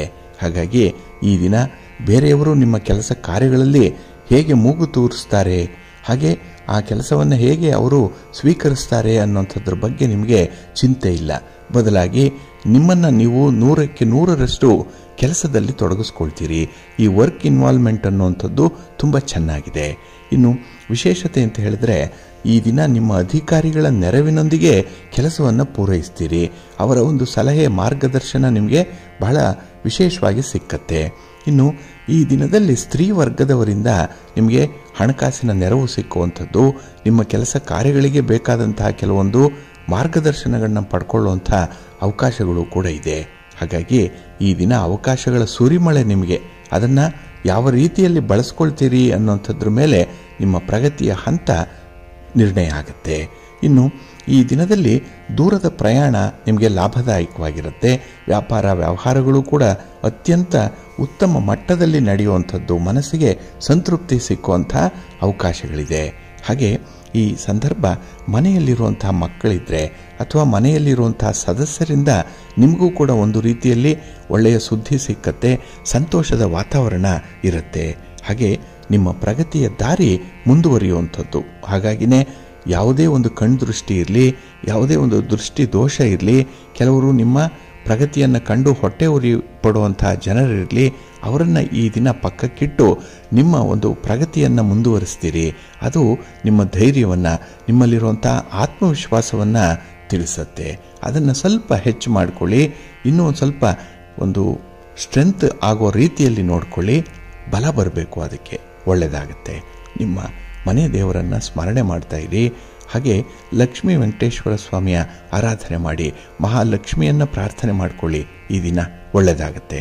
ನಿಮ್ಮ ಅದೃಷ್ಟದ ಬಣ್ಣ ಕೆಂಪು, ಅದೃಷ್ಟದ ದಿಕ್ಕು ಈಶಾನ್ಯ ದಿಕ್ಕು, ಅದೃಷ್ಟ ಸಂಖ್ಯೆ 2.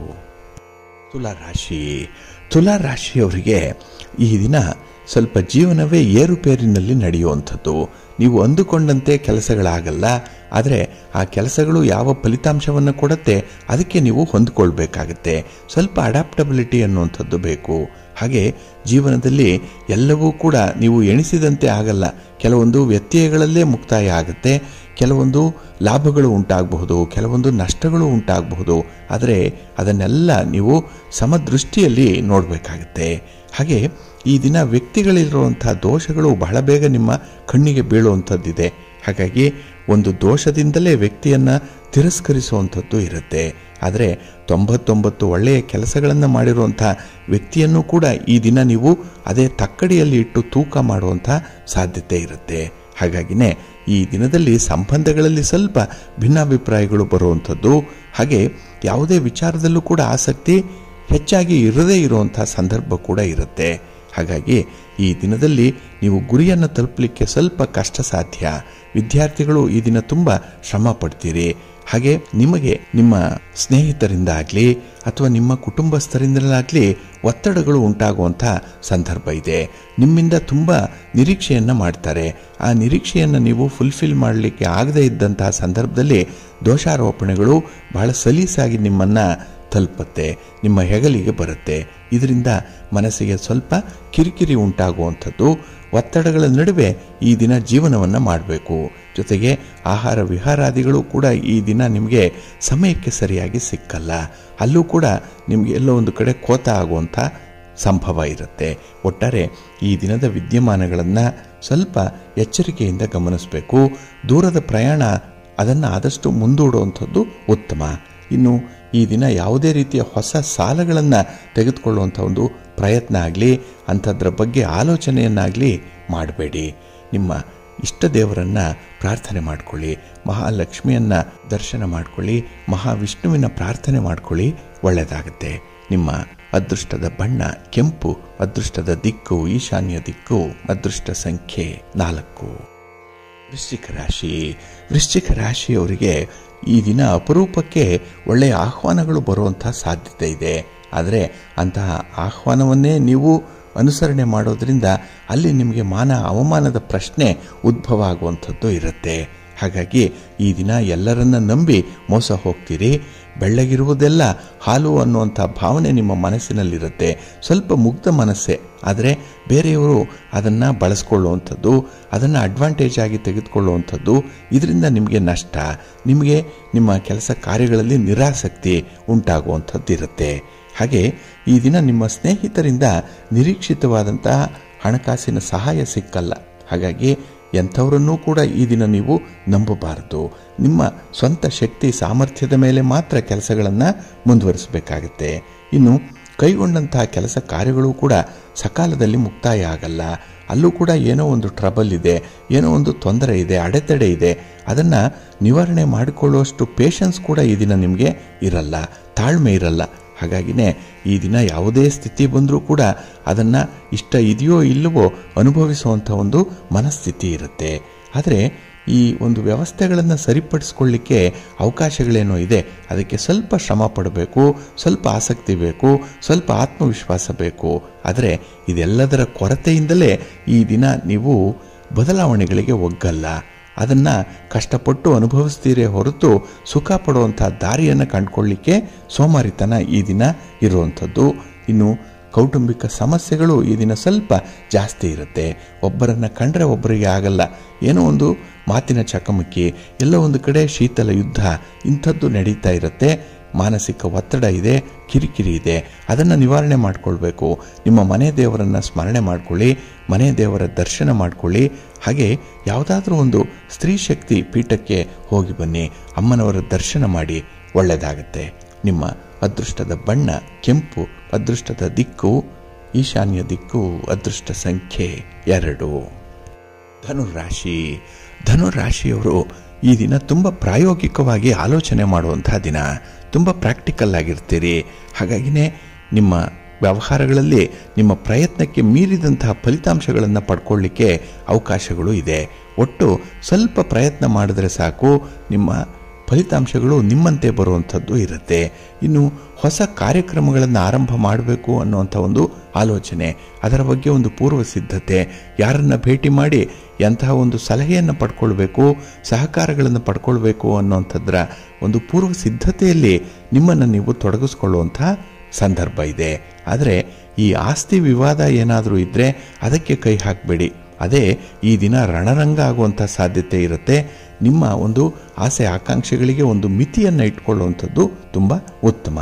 ಇನ್ನು ವೃತ್ತಿಪರ ವ್ಯವಹಾರದಲ್ಲಿ ಉತ್ತಮವಾದಂಥ ಫಲಿತಾಂಶಗಳನ್ನು ಪಡ್ಕೊಳ್ಳಿಕ್ಕೆ ಎಲ್ಲ ರೀತಿಯ ಅವಕಾಶಗಳು ಇದೆ. ಇದು ನಿಮಗೆ ತೃಪ್ತಿಕರವಾದಂತಹ ಒಂದು ಸಂದರ್ಭ. ಹಾಗೆ ಹೊಸ ವಸ್ತುಗಳನ್ನು ಖರೀದಿ ಮಾಡುವಂಥ ಒಂದು ಆಲೋಚನೆ ಇರ್ಬೋದು, ಅಥವಾ ಹಳೆಯ ವಸ್ತುಗಳನ್ನು ವಿಲೇವಾರಿ ಮಾಡುವಂಥ ಒಂದು ಸಂದರ್ಭ ಇರ್ಬೋದು. ಇದನ್ನು ಸದ್ಯಕ್ಕೆ ನೀವು ಪೋಸ್ಟ್ಪೋನ್ ಮಾಡುವಂಥದ್ದು ಉತ್ತಮ. ಇನ್ನು ಈ ದಿನದಲ್ಲಿ ಯಾವುದೇ ಹೂಡಿಕೆಯ ಬಗ್ಗೆ, ಇನ್ವೆಸ್ಟ್ಮೆಂಟ್ ಬಗ್ಗೆ ನಿಮಗೆ ನಿಮ್ಮ ಸ್ನೇಹಿತರು ಒಂದು ರೀತಿಯಲ್ಲಿ ಒತ್ತಡವನ್ನು ತರುವಂಥದ್ದು, ನಿಮ್ಮನ್ನು ಒಂದು ರೀತಿಯಲ್ಲಿ ಮನವೊಲಿಸುವಂಥ ಒಂದು ಪ್ರಯತ್ನದಲ್ಲಿ ಇರ್ತಾರೆ. ಆದರೆ ನಿರ್ಧಾರವನ್ನು ಮಾತ್ರ ಈ ದಿನ ತೆಗೆದುಕೊಳ್ಳಿಕ್ಕೆ ಹೋಗಬೇಡಿ. ಇನ್ನು ಈ ದಿನ ದೂರದ ಸಂಬಂಧಿಕರಿಂದ ನಿಮಗೆ ಒಂದು ಶುಭ ಸುದ್ದಿ ಸಿಕ್ಕುವಂಥದ್ದು, ಅವರ ಬಗ್ಗೆ, ಅವರ ಒಂದು ಪ್ರಗತಿಯ ಬಗ್ಗೆ ಈ ದಿನ ಹೆಚ್ಚು ನೀವು ಸಂವಹನದಲ್ಲಿ ಇರ್ತೀರಿ, ಒಂದು ಕಮ್ಯುನಿಕೇಷನಲ್ಲಿ ಇರ್ತೀರಿ. ಇದು ಕೂಡ ಯಾವುದೇ ರೀತಿಯ ಸಮಸ್ಯೆಗಳನ್ನು ಬಗೆಹರಿಸಲಿಕ್ಕೆ ಸಹಾಯಕವಾಗುತ್ತೆ. ಹಾಗಾಗಿ ಒಳ್ಳೆಯ ಕಮ್ಯುನಿಕೇಷನ್ನಿಂದ, ಒಳ್ಳೆಯ ಸಂವಹನದಿಂದ ಈ ದಿನ ನಿಮಗೆ ಹೆಚ್ಚಿನ ಲಾಭ ಇದೆ. ನಿಮ್ಮ ಮನೆ ದೇವರನ್ನು ಸ್ಮರಣೆ ಮಾಡ್ತಾ ಇರಿ. ಹಾಗೆ ಭಕ್ತಿಯಿಂದ ಈ ದಿನ ದುರ್ಗಾಸ್ತುತಿಯನ್ನು ಮಾಡಿ ಅಮ್ಮನವರ ದರ್ಶನ ಮಾಡಿಕೊಳ್ಳಿ, ಒಳ್ಳೆಯದಾಗುತ್ತೆ. ನಿಮ್ಮ ಅದೃಷ್ಟದ ಬಣ್ಣ ಕೆಂಪು, ಅದೃಷ್ಟದ ದಿಕ್ಕು ಪೂರ್ವ ದಿಕ್ಕು, ಅದೃಷ್ಟ ಸಂಖ್ಯೆ 1. ಮಕರ ರಾಶಿ. ಮಕರ ರಾಶಿಯವರಿಗೆ ಈ ದಿನ ಬಹಳ ವಿಶೇಷವಾಗಿರುವಂಥ ದಿನ. ಅದರಲ್ಲೂ ನಿಮ್ಮ ಖರ್ಚು ವೆಚ್ಚಗಳ ಬಗ್ಗೆ ತುಂಬ ಜಾಗೃತೆಯಿಂದ ಇರುವಂಥ ಸಂದರ್ಭ. ಕೆಲಸಗಳು ಸ್ವಲ್ಪ ನಿಧಾನ ಆಗ್ಬೋದು, ಪ್ರಗತಿ ನಿಧಾನ ಆಗ್ಬೋದು, ಆದರೂ ಕೂಡ ಆ ಕೆಲಸದಲ್ಲಿ ಒಂದು ಕನ್ಸಿಸ್ಟೆನ್ಸಿ ಇದೆ. ಹಾಗೆ ಈ ದಿನದಲ್ಲಿ ನಿಮಗೆ ಉಂಟಾಗುವಂಥ ತೊಂದರೆಗಳಾಗಲಿ ಸಮಸ್ಯೆಗಳಾಗಲಿ ಅದನ್ನು ನಿವಾರಣೆ ಮಾಡಿಕೊಳ್ಳಿಕ್ಕೆ ತಜ್ಞರ ಒಂದು ಸಲಹೆ ಕೂಡ ಈ ದಿನ ನಿಮಗೆ ಸಿಕ್ಕತ್ತೆ. ಹಾಗಾಗಿನೇ ಈ ದಿನ ಸಮಸ್ಯೆಗಳು ನಿಮಗೆ ಕಡಿಮೆ ಇರುತ್ತೆ, ಇದ್ರೂ ಕೂಡ ಅದನ್ನು ನಿವಾರಣೆ ಮಾಡಿಕೊಳ್ಳಬಲ್ಲೆ ಅನ್ನುವಂಥ ಒಂದು ಆತ್ಮವಿಶ್ವಾಸ ಹೆಚ್ಚಾಗಿರುತ್ತೆ. ಇನ್ನು ಈ ದಿನ ಆಧ್ಯಾತ್ಮಿಕ ವಿಚಾರಗಳತ್ತ ನಿಮ್ಮ ಮನಸ್ಸು ಹರಿಯುವಂಥದ್ದು ಇದೆ. ಹಾಗಾಗಿನೇ ದೇವಾಲಯ ದರ್ಶನ ಇರ್ಬೋದು, ಧಾರ್ಮಿಕ ಕಾರ್ಯಗಳಿರ್ಬೋದು, ದಾನ ಧರ್ಮಾದಿಗಳಿರ್ಬೋದು, ಇಂಥದ್ರಲ್ಲಿ ಈ ದಿನ ಸ್ವಲ್ಪ ಆಸಕ್ತಿ ಇರುವಂಥದ್ದು. ಹಾಗಾಗಿ ಮನಃಶಾಂತಿಗಾಗಿ, ಮನಸ್ಸಿನ ಸಂತೋಷಕ್ಕಾಗಿ ನೀವು ಮಾಡುವಂತಹ ಕೆಲಸ ಕಾರ್ಯಗಳು ತುಂಬ ಸಕ್ಸಸ್ ಆಗುತ್ತೆ. ಹಾಗೆ ಬಂಧು ಮಿತ್ರರ ಜೊತೆಯಲ್ಲಿ ಈ ದಿನ ಹೆಚ್ಚಿನ ಸಮಯವನ್ನು ಕಳೆಯುವಂಥದ್ದು, ಒಂದು ಕ್ವಾಲಿಟಿ ಟೈಮನ್ನು ಈ ದಿನ ನಿಮ್ಮ ಮಿತ್ರರಿಗೆ ಬಂಧುಗಳಿಗೆ ಕೊಡುವಂಥದ್ದು ಇರುತ್ತೆ. ಹಾಗೆ ಈ ದಿನ ಸ್ವಲ್ಪ ಈ ಪ್ರೇಮಿಗಳು ನಿಮ್ಮ ಭಾವನೆಯನ್ನು ನಿಯಂತ್ರಣದಲ್ಲಿ ಇಟ್ಕೊಳ್ಬೇಕು. ಇಲ್ಲಂತ ಹೇಳಿದ್ರೆ ಈ ದಿನದ ಒಂದು ನಷ್ಟಕ್ಕೆ ನಿಮ್ಮ ಒಂದು ಪ್ರಮುಖವಾದ ನಿರ್ಧಾರವೇ ಕಾರಣವಾಗಿಬಿಡುತ್ತೆ. ಸ್ವಲ್ಪ ಜಾಗ್ರತೆ. ಇನ್ನು ಹಣಕಾಸಿನ ವಿಚಾರಗಳನ್ನು ಸದ್ಯಕ್ಕೆ ದೂರ ಇಡುವಂಥದ್ದು ಉತ್ತಮ. ಯಾವುದೇ ವ್ಯವಹಾರಕ್ಕೆ ಈ ಸಂದರ್ಭದಲ್ಲಿ ಕೈ ಹಾಕಬೇಡಿ. ಹಾಗೆ ಸ್ತ್ರೀಯರು ವಿಶೇಷವಾಗಿ ನಿಮ್ಮ ಆರೋಗ್ಯದ ಕಡೆ ಗಮನವನ್ನು ಕೊಡಬೇಕಾಗತ್ತೆ. ಆರೋಗ್ಯವನ್ನು ಯಾವ ಕಾರಣಕ್ಕೂ ಕೂಡ ನಿರ್ಲಕ್ಷ್ಯ ಮಾಡಬೇಡಿ. ಮನೆ ಮದ್ದಿದೆ, ನಿಮಗೆ ಗೊತ್ತಿದೆ, ಅದನ್ನು ನೀವು ಅನುಸರಣೆ ಮಾಡಿ, ಒಳ್ಳೆಯದಾಗತ್ತೆ. ಈ ದಿನ ಮಹಾಲಕ್ಷ್ಮಿಯನ್ನು ಆರಾಧನೆ ಮಾಡಿ, ಮಹಾವಿಷ್ಣುವನ್ನು ಪ್ರಾರ್ಥನೆ ಮಾಡಿಕೊಳ್ಳಿ, ಒಳ್ಳೆಯದಾಗತ್ತೆ. ನಿಮ್ಮ ಅದೃಷ್ಟದ ಬಣ್ಣ ಕೆಂಪು, ಅದೃಷ್ಟದ ದಿಕ್ಕು ಈಶಾನ್ಯ ದಿಕ್ಕು, ಅದೃಷ್ಟ ಸಂಖ್ಯೆ 1. ಕುಂಭರಾಶಿ. ಕುಂಭರಾಶಿಯವರು ಈ ದಿನ ಮಿಶ್ರ ಫಲಗಳನ್ನು ಅನುಭವಿಸುವಂಥ ದಿನ. ಅದರಲ್ಲೂ ಆತುರಾತುರವಾಗಿ ಈ ದಿನದಲ್ಲಿ ನಿರ್ಧಾರಗಳು ಇರುತ್ತೆ. ಇದರಿಂದ ಹಣಕಾಸಿನ ನಷ್ಟಗಳು ಉಂಟಾಗುವಂಥದ್ದು ಇದೆ. ಯಾರನ್ನೋ ಓಲೈಸುವ ಸಲುವಾಗಿ ಈ ದಿನ ನಿಮ್ಮ ತನು ಮನ ಧನದ ಪ್ರಯತ್ನಗಳು ಅವರಿಗಾಗಿ ಮೀಸಲಾಗ್ಬಿಡತ್ತೆ. ಹಾಗಾಗಿನೇ ಈ ದಿನದಲ್ಲಿ ನಿಮಗೆ ಲಾಭಕ್ಕಿಂತ ನಷ್ಟಗಳೇ ಹೆಚ್ಚಾಗುವಂಥದ್ದು. ಕೈಗೊಂಡ ಕೆಲಸ ಕಾರ್ಯಗಳಲ್ಲಿ ಅಡೆತಡೆಗಳು ಉಂಟಾದಾಗ ಅದರಿಂದ ಬರುವಂಥ ಫಲಿತಾಂಶಗಳು ಕೂಡ ಬಹಳ ಬೇಗ ನಿಮ್ಮ ಕೈ ಸೇರಲ್ಲ. ಇವೆಲ್ಲವನ್ನು ಗಮನಿಸಿದ್ರೆ ಈ ದಿನ ಮನಸ್ಸಿಗೆ ಸ್ವಲ್ಪ ಒತ್ತಡಗಳು ಇರುವಂಥ ಸಂದರ್ಭ ಇರುತ್ತೆ. ಹಾಗೆ ಈ ದಿನ ದ್ವಿಸ್ವಭಾವ ಆಲೋಚನೆಗಳು ಬರುವಂಥದ್ದು, ಒಂದು ರೀತಿಯಲ್ಲಿ ಡ್ಯೂಯಲ್ ಪರ್ಸನಾಲಿಟಿ ಇರುತ್ತೆ. ಆಲೋಚನೆಗಳು ಈ ಸಂದರ್ಭಕ್ಕೆ ಒಂದು ಬಂದಿದ್ದರೆ ಆ ಮರುಕ್ಷಣದಲ್ಲೇ ಅದೇ ಆಲೋಚನೆಯನ್ನು ನೀವು ಬದಲಿಸುವಂಥ ಸಾಧ್ಯತೆಗಳು ಕೂಡ ಇರುತ್ತೆ. ಒಟ್ಟಾರೆ ತೆಗೆದುಕೊಂಡಂಥ ನಿರ್ಧಾರದಲ್ಲೂ ಕೂಡ ಯೂಟರ್ನ್ ಆಗ್ತೀರಿ. ಹಾಗೆ ಕೊಟ್ಟಿರುವಂಥ ಮಾತುಗಳನ್ನು ಕೂಡ ಉಳಿಸ್ಕೊಳ್ಳಿಕ್ಕೆ ಈ ದಿನ ನಿಮಗೆ ಸಾಧ್ಯ ಆಗಲ್ಲ. ಹಾಗಾಗಿನೇ ಈ ದಿನ 2-3 ಕಡೆಗಳಿಂದ ನಿಮಗೆ ವಿಫಲತೆ ಆಗುವಂಥದ್ದು ಇರುತ್ತೆ. ಹಾಗೆ ಈ ದಿನದ ಪ್ರಯಾಣ ನಿಮಗೆ ಅಷ್ಟೊಂದು ಸುಖ ಸೌಖ್ಯವನ್ನು ತರಲ್ಲ. ವಾಹನಗಳಿಂದ ಅಷ್ಟೊಂದು ಲಾಭ ಕಾಣಿಸ್ತಾ ಇಲ್ಲ. ಹಾಗಾಗಿನೇ ಆದಷ್ಟು ದೂರದ ಪ್ರಯಾಣವನ್ನು ಮುಂದೂಡುವಂಥದ್ದು. ಇನ್ನು 3ನೇಯವರ ವಾಹನವನ್ನು ಓಡಿಸಬೇಕು ಅನ್ನುವಂಥ ಸಂದರ್ಭ ಆದಷ್ಟು ಅವಾಯ್ಡ್ ಮಾಡಿ. ಅನಿವಾರ್ಯ ಅಂದರೆ ಸ್ವಲ್ಪ ಎಚ್ಚರಿಕೆಯಿಂದ ಇರಿ. ಈ ದಿನ ಯಾವುದೇ ರೀತಿಯಲ್ಲಿ ಕೈಕಾಲುಗಳಿಗೆ ಪೆಟ್ಟು ಮಾಡಿಕೊಳ್ಬೇಡಿ. ನಿಮ್ಮ ಇಷ್ಟ ದೇವರನ್ನು ಆರಾಧನೆ ಮಾಡಿ, ಗಣಪತಿಯನ್ನು ಈ ದಿನ ಪ್ರಾರ್ಥನೆ ಮಾಡ್ತಾ ಇರಿ. ಶಿವನ ಪರಿವಾರ ದೇವತೆಗಳನ್ನು ಈ ದಿನ ಸ್ಮರಣೆ ಮಾಡಿಕೊಳ್ಳಿ. ಹಾಗೆ ಸಾಧ್ಯ ಆದರೆ ದರ್ಶನ ಮಾಡಿಕೊಳ್ಳಿ, ಒಳ್ಳೆಯದಾಗತ್ತೆ. ನಿಮ್ಮ ಅದೃಷ್ಟದ ಬಣ್ಣ ತಿಳಿ ಹಳದಿ, ಅದೃಷ್ಟದ ದಿಕ್ಕು ಈಶಾನ್ಯ ದಿಕ್ಕು, ಅದೃಷ್ಟ ಸಂಖ್ಯೆ 1. ಮೀನರಾಶಿ. ಮೀನರಾಶಿಯವರಿಗೆ ಈ ದಿನ ಮಿಶ್ರ ಫಲಗಳಿರುವಂಥ ದಿನ. ಅದರಲ್ಲೂ ನಿಮ್ಮ ವ್ಯವಹಾರದಲ್ಲಿ ಕೆಲವೊಂದು ಬದಲಾವಣೆಗಳು ಆಗುವಂಥ ದಿನ. ನಿಮಗೆ ಇಷ್ಟ ಇಲ್ಲ ಆದರೂ ಕೂಡ ಬದಲಾವಣೆ ಆಗುತ್ತೆ. ಅಲ್ಲಿ ನಿಮ್ಮ ಒಂದು ಅಡಾಪ್ಟಬಿಲಿಟಿ, ನಿಮ್ಮ ಒಂದು ಹೊಂದಾಣಿಕೆಯ ಸ್ವಭಾವ ಎಷ್ಟಿದೆ ಅನ್ನುವಂಥದ್ರ ಮೇಲೆ ನಿಮ್ಮ ಒಂದು ಲಾಭದ ಅಂಶ ನಿರ್ಣಯ ಆಗುತ್ತೆ. ಹಾಗೆ ಈ ದಿನ ಪ್ರಯಾಣ ನಿಮಗೆ ತುಂಬ ಶ್ರಮದಾಯಕವಾಗಿರುತ್ತೆ. ಸ್ವಲ್ಪ ಪ್ರಯಾಣ ಮಾಡಿ ಅದರಲ್ಲೂ ಕೂಡ ನಿಮಗೆ ದೇಹಕ್ಕೆ ಆಲಸ್ಯ ಉಂಟಾಗುವಂಥದ್ದು, ಆರೋಗ್ಯ ಸಮಸ್ಯೆಗಳು ಕಾಣಿಸ್ಕೊಳ್ಳುವಂಥ ಸಾಧ್ಯತೆಗಳು ಇರುತ್ತೆ. ಇನ್ನು ಈ ದಿನದಲ್ಲಿ ದೇವರ ಮೇಲೆ ಕೂಡ ನಿಮಗೆ ಒಂದು ರೀತಿಯಲ್ಲಿ ಕೋಪ, ಅಸಮಾಧಾನ ಇರುವಂಥದ್ದು. ಏಕೆಂದರೆ ಎಷ್ಟೆಲ್ಲ ಪ್ರಯತ್ನ ಮಾಡಿದ್ರೂ ಕೂಡ ನಿಮಗೆ ಬಂದಂಥ ಫಲ ಇಷ್ಟೇ, ಆದರೆ ಕೆಲವೊಮ್ಮೆ ಆ ಫಲಿತಾಂಶಗಳು ಕೂಡ ವ್ಯತಿರಿಕ್ತವಾಗಿದೆಯಲ್ಲ ಅನ್ನುವಂಥ ಒಂದು ಅಸಮಾಧಾನವನ್ನು ವ್ಯಕ್ತಪಡಿಸುವಂಥ ಸಾಧ್ಯತೆಗಳು ಕೂಡ ಇದೆ. ನಾವು ಯಾರನ್ನ ಹೆಚ್ಚು ಪ್ರೀತಿ ಮಾಡ್ತೇವೆ ಅವರನ್ನೇ ನಾವು ದೂಷಿಸುವಂಥದ್ದು. ಏಕೆಂದರೆ ಅವರಿಂದ ನಮಗೆ ಯಾವುದೇ ರೀತಿಯ ಸಹಾಯ ಆಗಲಿಲ್ವಲ್ಲ ಅನ್ನುವಂಥ ಒಂದು ನೋವು ನಮಗಿರುತ್ತೆ. ಹಾಗೆ ಮಕ್ಕಳು ನೋಡಿ ತಂದೆ ತಾಯಿಗಳ ಬಳಿಯೇ ಇರ್ತಾರೆ, ಅವರನ್ನೇ ದೂಷಿಸುವಂಥದ್ದು, ಹಾಗೆ ಅವರಿಗೆ ಹೆಚ್ಚು ಶ್ರಮವನ್ನು ಕೊಡುವಂಥ ಸಂದರ್ಭ. ಹಾಗಾಗಿ ಆ ಮಕ್ಕಳಿಗೆ ತಂದೆ ತಾಯಿಯಂದರ ಜೊತೆಯಲ್ಲಿ ಹೆಚ್ಚಿನ ಪ್ರೀತಿ ಇರೋದ್ರಿಂದಲೇ ಅವರನ್ನ ಆಗಾಗ್ಗೆ ವಿರೋಧಿಸ್ತಾ ಇರ್ತಾರೆ, ಅವರಿಗೆ ಹೆಚ್ಚು ಕಷ್ಟವನ್ನು ಕೊಡ್ತಾ ಇರ್ತಾರೆ. ಆದರೂ ಕೂಡ ಮನಸ್ಸಿನಲ್ಲಿ ಅವರ ಬಗ್ಗೆ ಪ್ರೀತಿ ಇಲ್ಲ ಅಂತ ಹೇಳಿ ಅಲ್ಲ. ಅದೇ ರೀತಿಯಲ್ಲಿ ಈ ದಿನ ನೀವು ದೇವರ ಬಗ್ಗೆ, ಭಗವಂತನ ಬಗ್ಗೆ ಕೂಡ ಸ್ವಲ್ಪ ಅಸಮಾಧಾನ ಹೊಂದುವಂಥದ್ದು ಈ ಕಾರಣಕ್ಕಾಗಿಯೇ. ಇನ್ನು ಈ ದಿನದಲ್ಲಿ ಆರೋಗ್ಯದ ಕಡೆ ಸ್ವಲ್ಪ ಕಾಳಜಿ ವಹಿಸುವಂಥದ್ದು ತುಂಬ ಉತ್ತಮ. ಇನ್ನು ನಿಮ್ಮ ಸ್ನೇಹಿತರ ಸಮಸ್ಯೆಯೊಂದನ್ನು ಬಗೆಹರಿಸಲಿಕ್ಕೆ ಈ ದಿನ ಮುಂದಾಗುವಂಥದ್ದು ಕೂಡ ಇದೆ. ಅವರ ನೆರವಿಗೆ ಧಾವಿಸ್ತೀರಿ, ಆದರೆ ನಿಮಗೆ ಎಲ್ಲ ವಿಚಾರಗಳಲ್ಲೂ ಕೂಡ ಒಂದು ಚೌಕಟ್ಟಿದೆ. ಅದನ್ನು ಮೀರಿ ಹೋದರೆ ಸ್ವಲ್ಪ ಕಷ್ಟವಾಗಿಬಿಡುತ್ತೆ ನಿಮ್ಮ ಪ್ರಯತ್ನ. ಹಾಗಾಗಿನೇ ಈ ದಿನದಲ್ಲಿ ನಿಮ್ಮ ಶಕ್ತಿ ಸಾಮರ್ಥ್ಯಕ್ಕೆ ಅನುಗುಣವಾದಂತಹ ಒಂದು ಸಹಾಯ ಮಾಡುವಂಥ ಮನಸ್ಥಿತಿಯನ್ನು ಇಟ್ಕೊಳ್ಳಿ. ಹಾಗೆ ಯಾರಿಗಾದರೂ ಭರವಸೆಯನ್ನು ಕೊಡುವ ಮೊದಲು ಸ್ವಲ್ಪ ಆಲೋಚನೆ ಮಾಡಿ ಮಾತು ಕೊಡಿ, ಒಳ್ಳೆಯದಾಗುತ್ತೆ. ನಿಮ್ಮ ಮನೆ ದೇವರನ್ನ ಸ್ಮರಣೆ ಮಾಡ್ತಾ ಇರಿ. ಹಾಗೆ ಶ್ರೀರಾಮ ರಕ್ಷಾ ಸ್ತೋತ್ರವನ್ನು ಈ ದಿನ ಹೇಳ್ಕೊಳ್ಳಿ, ನವಗ್ರಹಗಳ ದರ್ಶನ ಮಾಡ್ಕೊಳ್ಳಿ, ಒಳ್ಳೆಯದಾಗುತ್ತೆ. ನಿಮ್ಮ ಅದೃಷ್ಟದ ಬಣ್ಣ ಗುಲಾಬಿ, ಅದೃಷ್ಟದ ದಿಕ್ಕು ಈಶಾನ್ಯ ದಿಕ್ಕು, ಅದೃಷ್ಟ ಸಂಖ್ಯೆ 2. ಪ್ರೀತಿಯ ಬಂಧುಗಳೇ, ಇಷ್ಟು ಹೊತ್ತು ದ್ವಾದಶ ರಾಶಿಯವರ ಗೋಚಾರ ಫಲಗಳನ್ನು ಕೇಳಿದ್ರಿ. ಇನ್ನು ನಿಮ್ಮ ಕಾರ್ಯಸಿದ್ಧಿಗಾಗಿ, ನಿಮ್ಮ ಇಚ್ಛಿತ ಫಲಪ್ರಾಪ್ತಿಗಾಗಿ ನಿಮ್ಮ ಮನೆ ದೇವರನ್ನ ಸ್ಮರಣೆ ಮಾಡ್ತಾ ಇರಿ, ನಿಮ್ಮ ಇಷ್ಟ ದೇವರನ್ನ ಪ್ರಾರ್ಥನೆ ಮಾಡ್ಕೊಳ್ಳಿ, ಒಳ್ಳೆಯದಾಗತ್ತೆ. ಸರ್ವೇ ಜನಾಃ ಸುಖಿನೋ ಭವಂತು, ಸಮಸ್ತ ಸನ್ಮಂಗಳಾನಿ ಭವಂತು. ನಮಸ್ಕಾರ.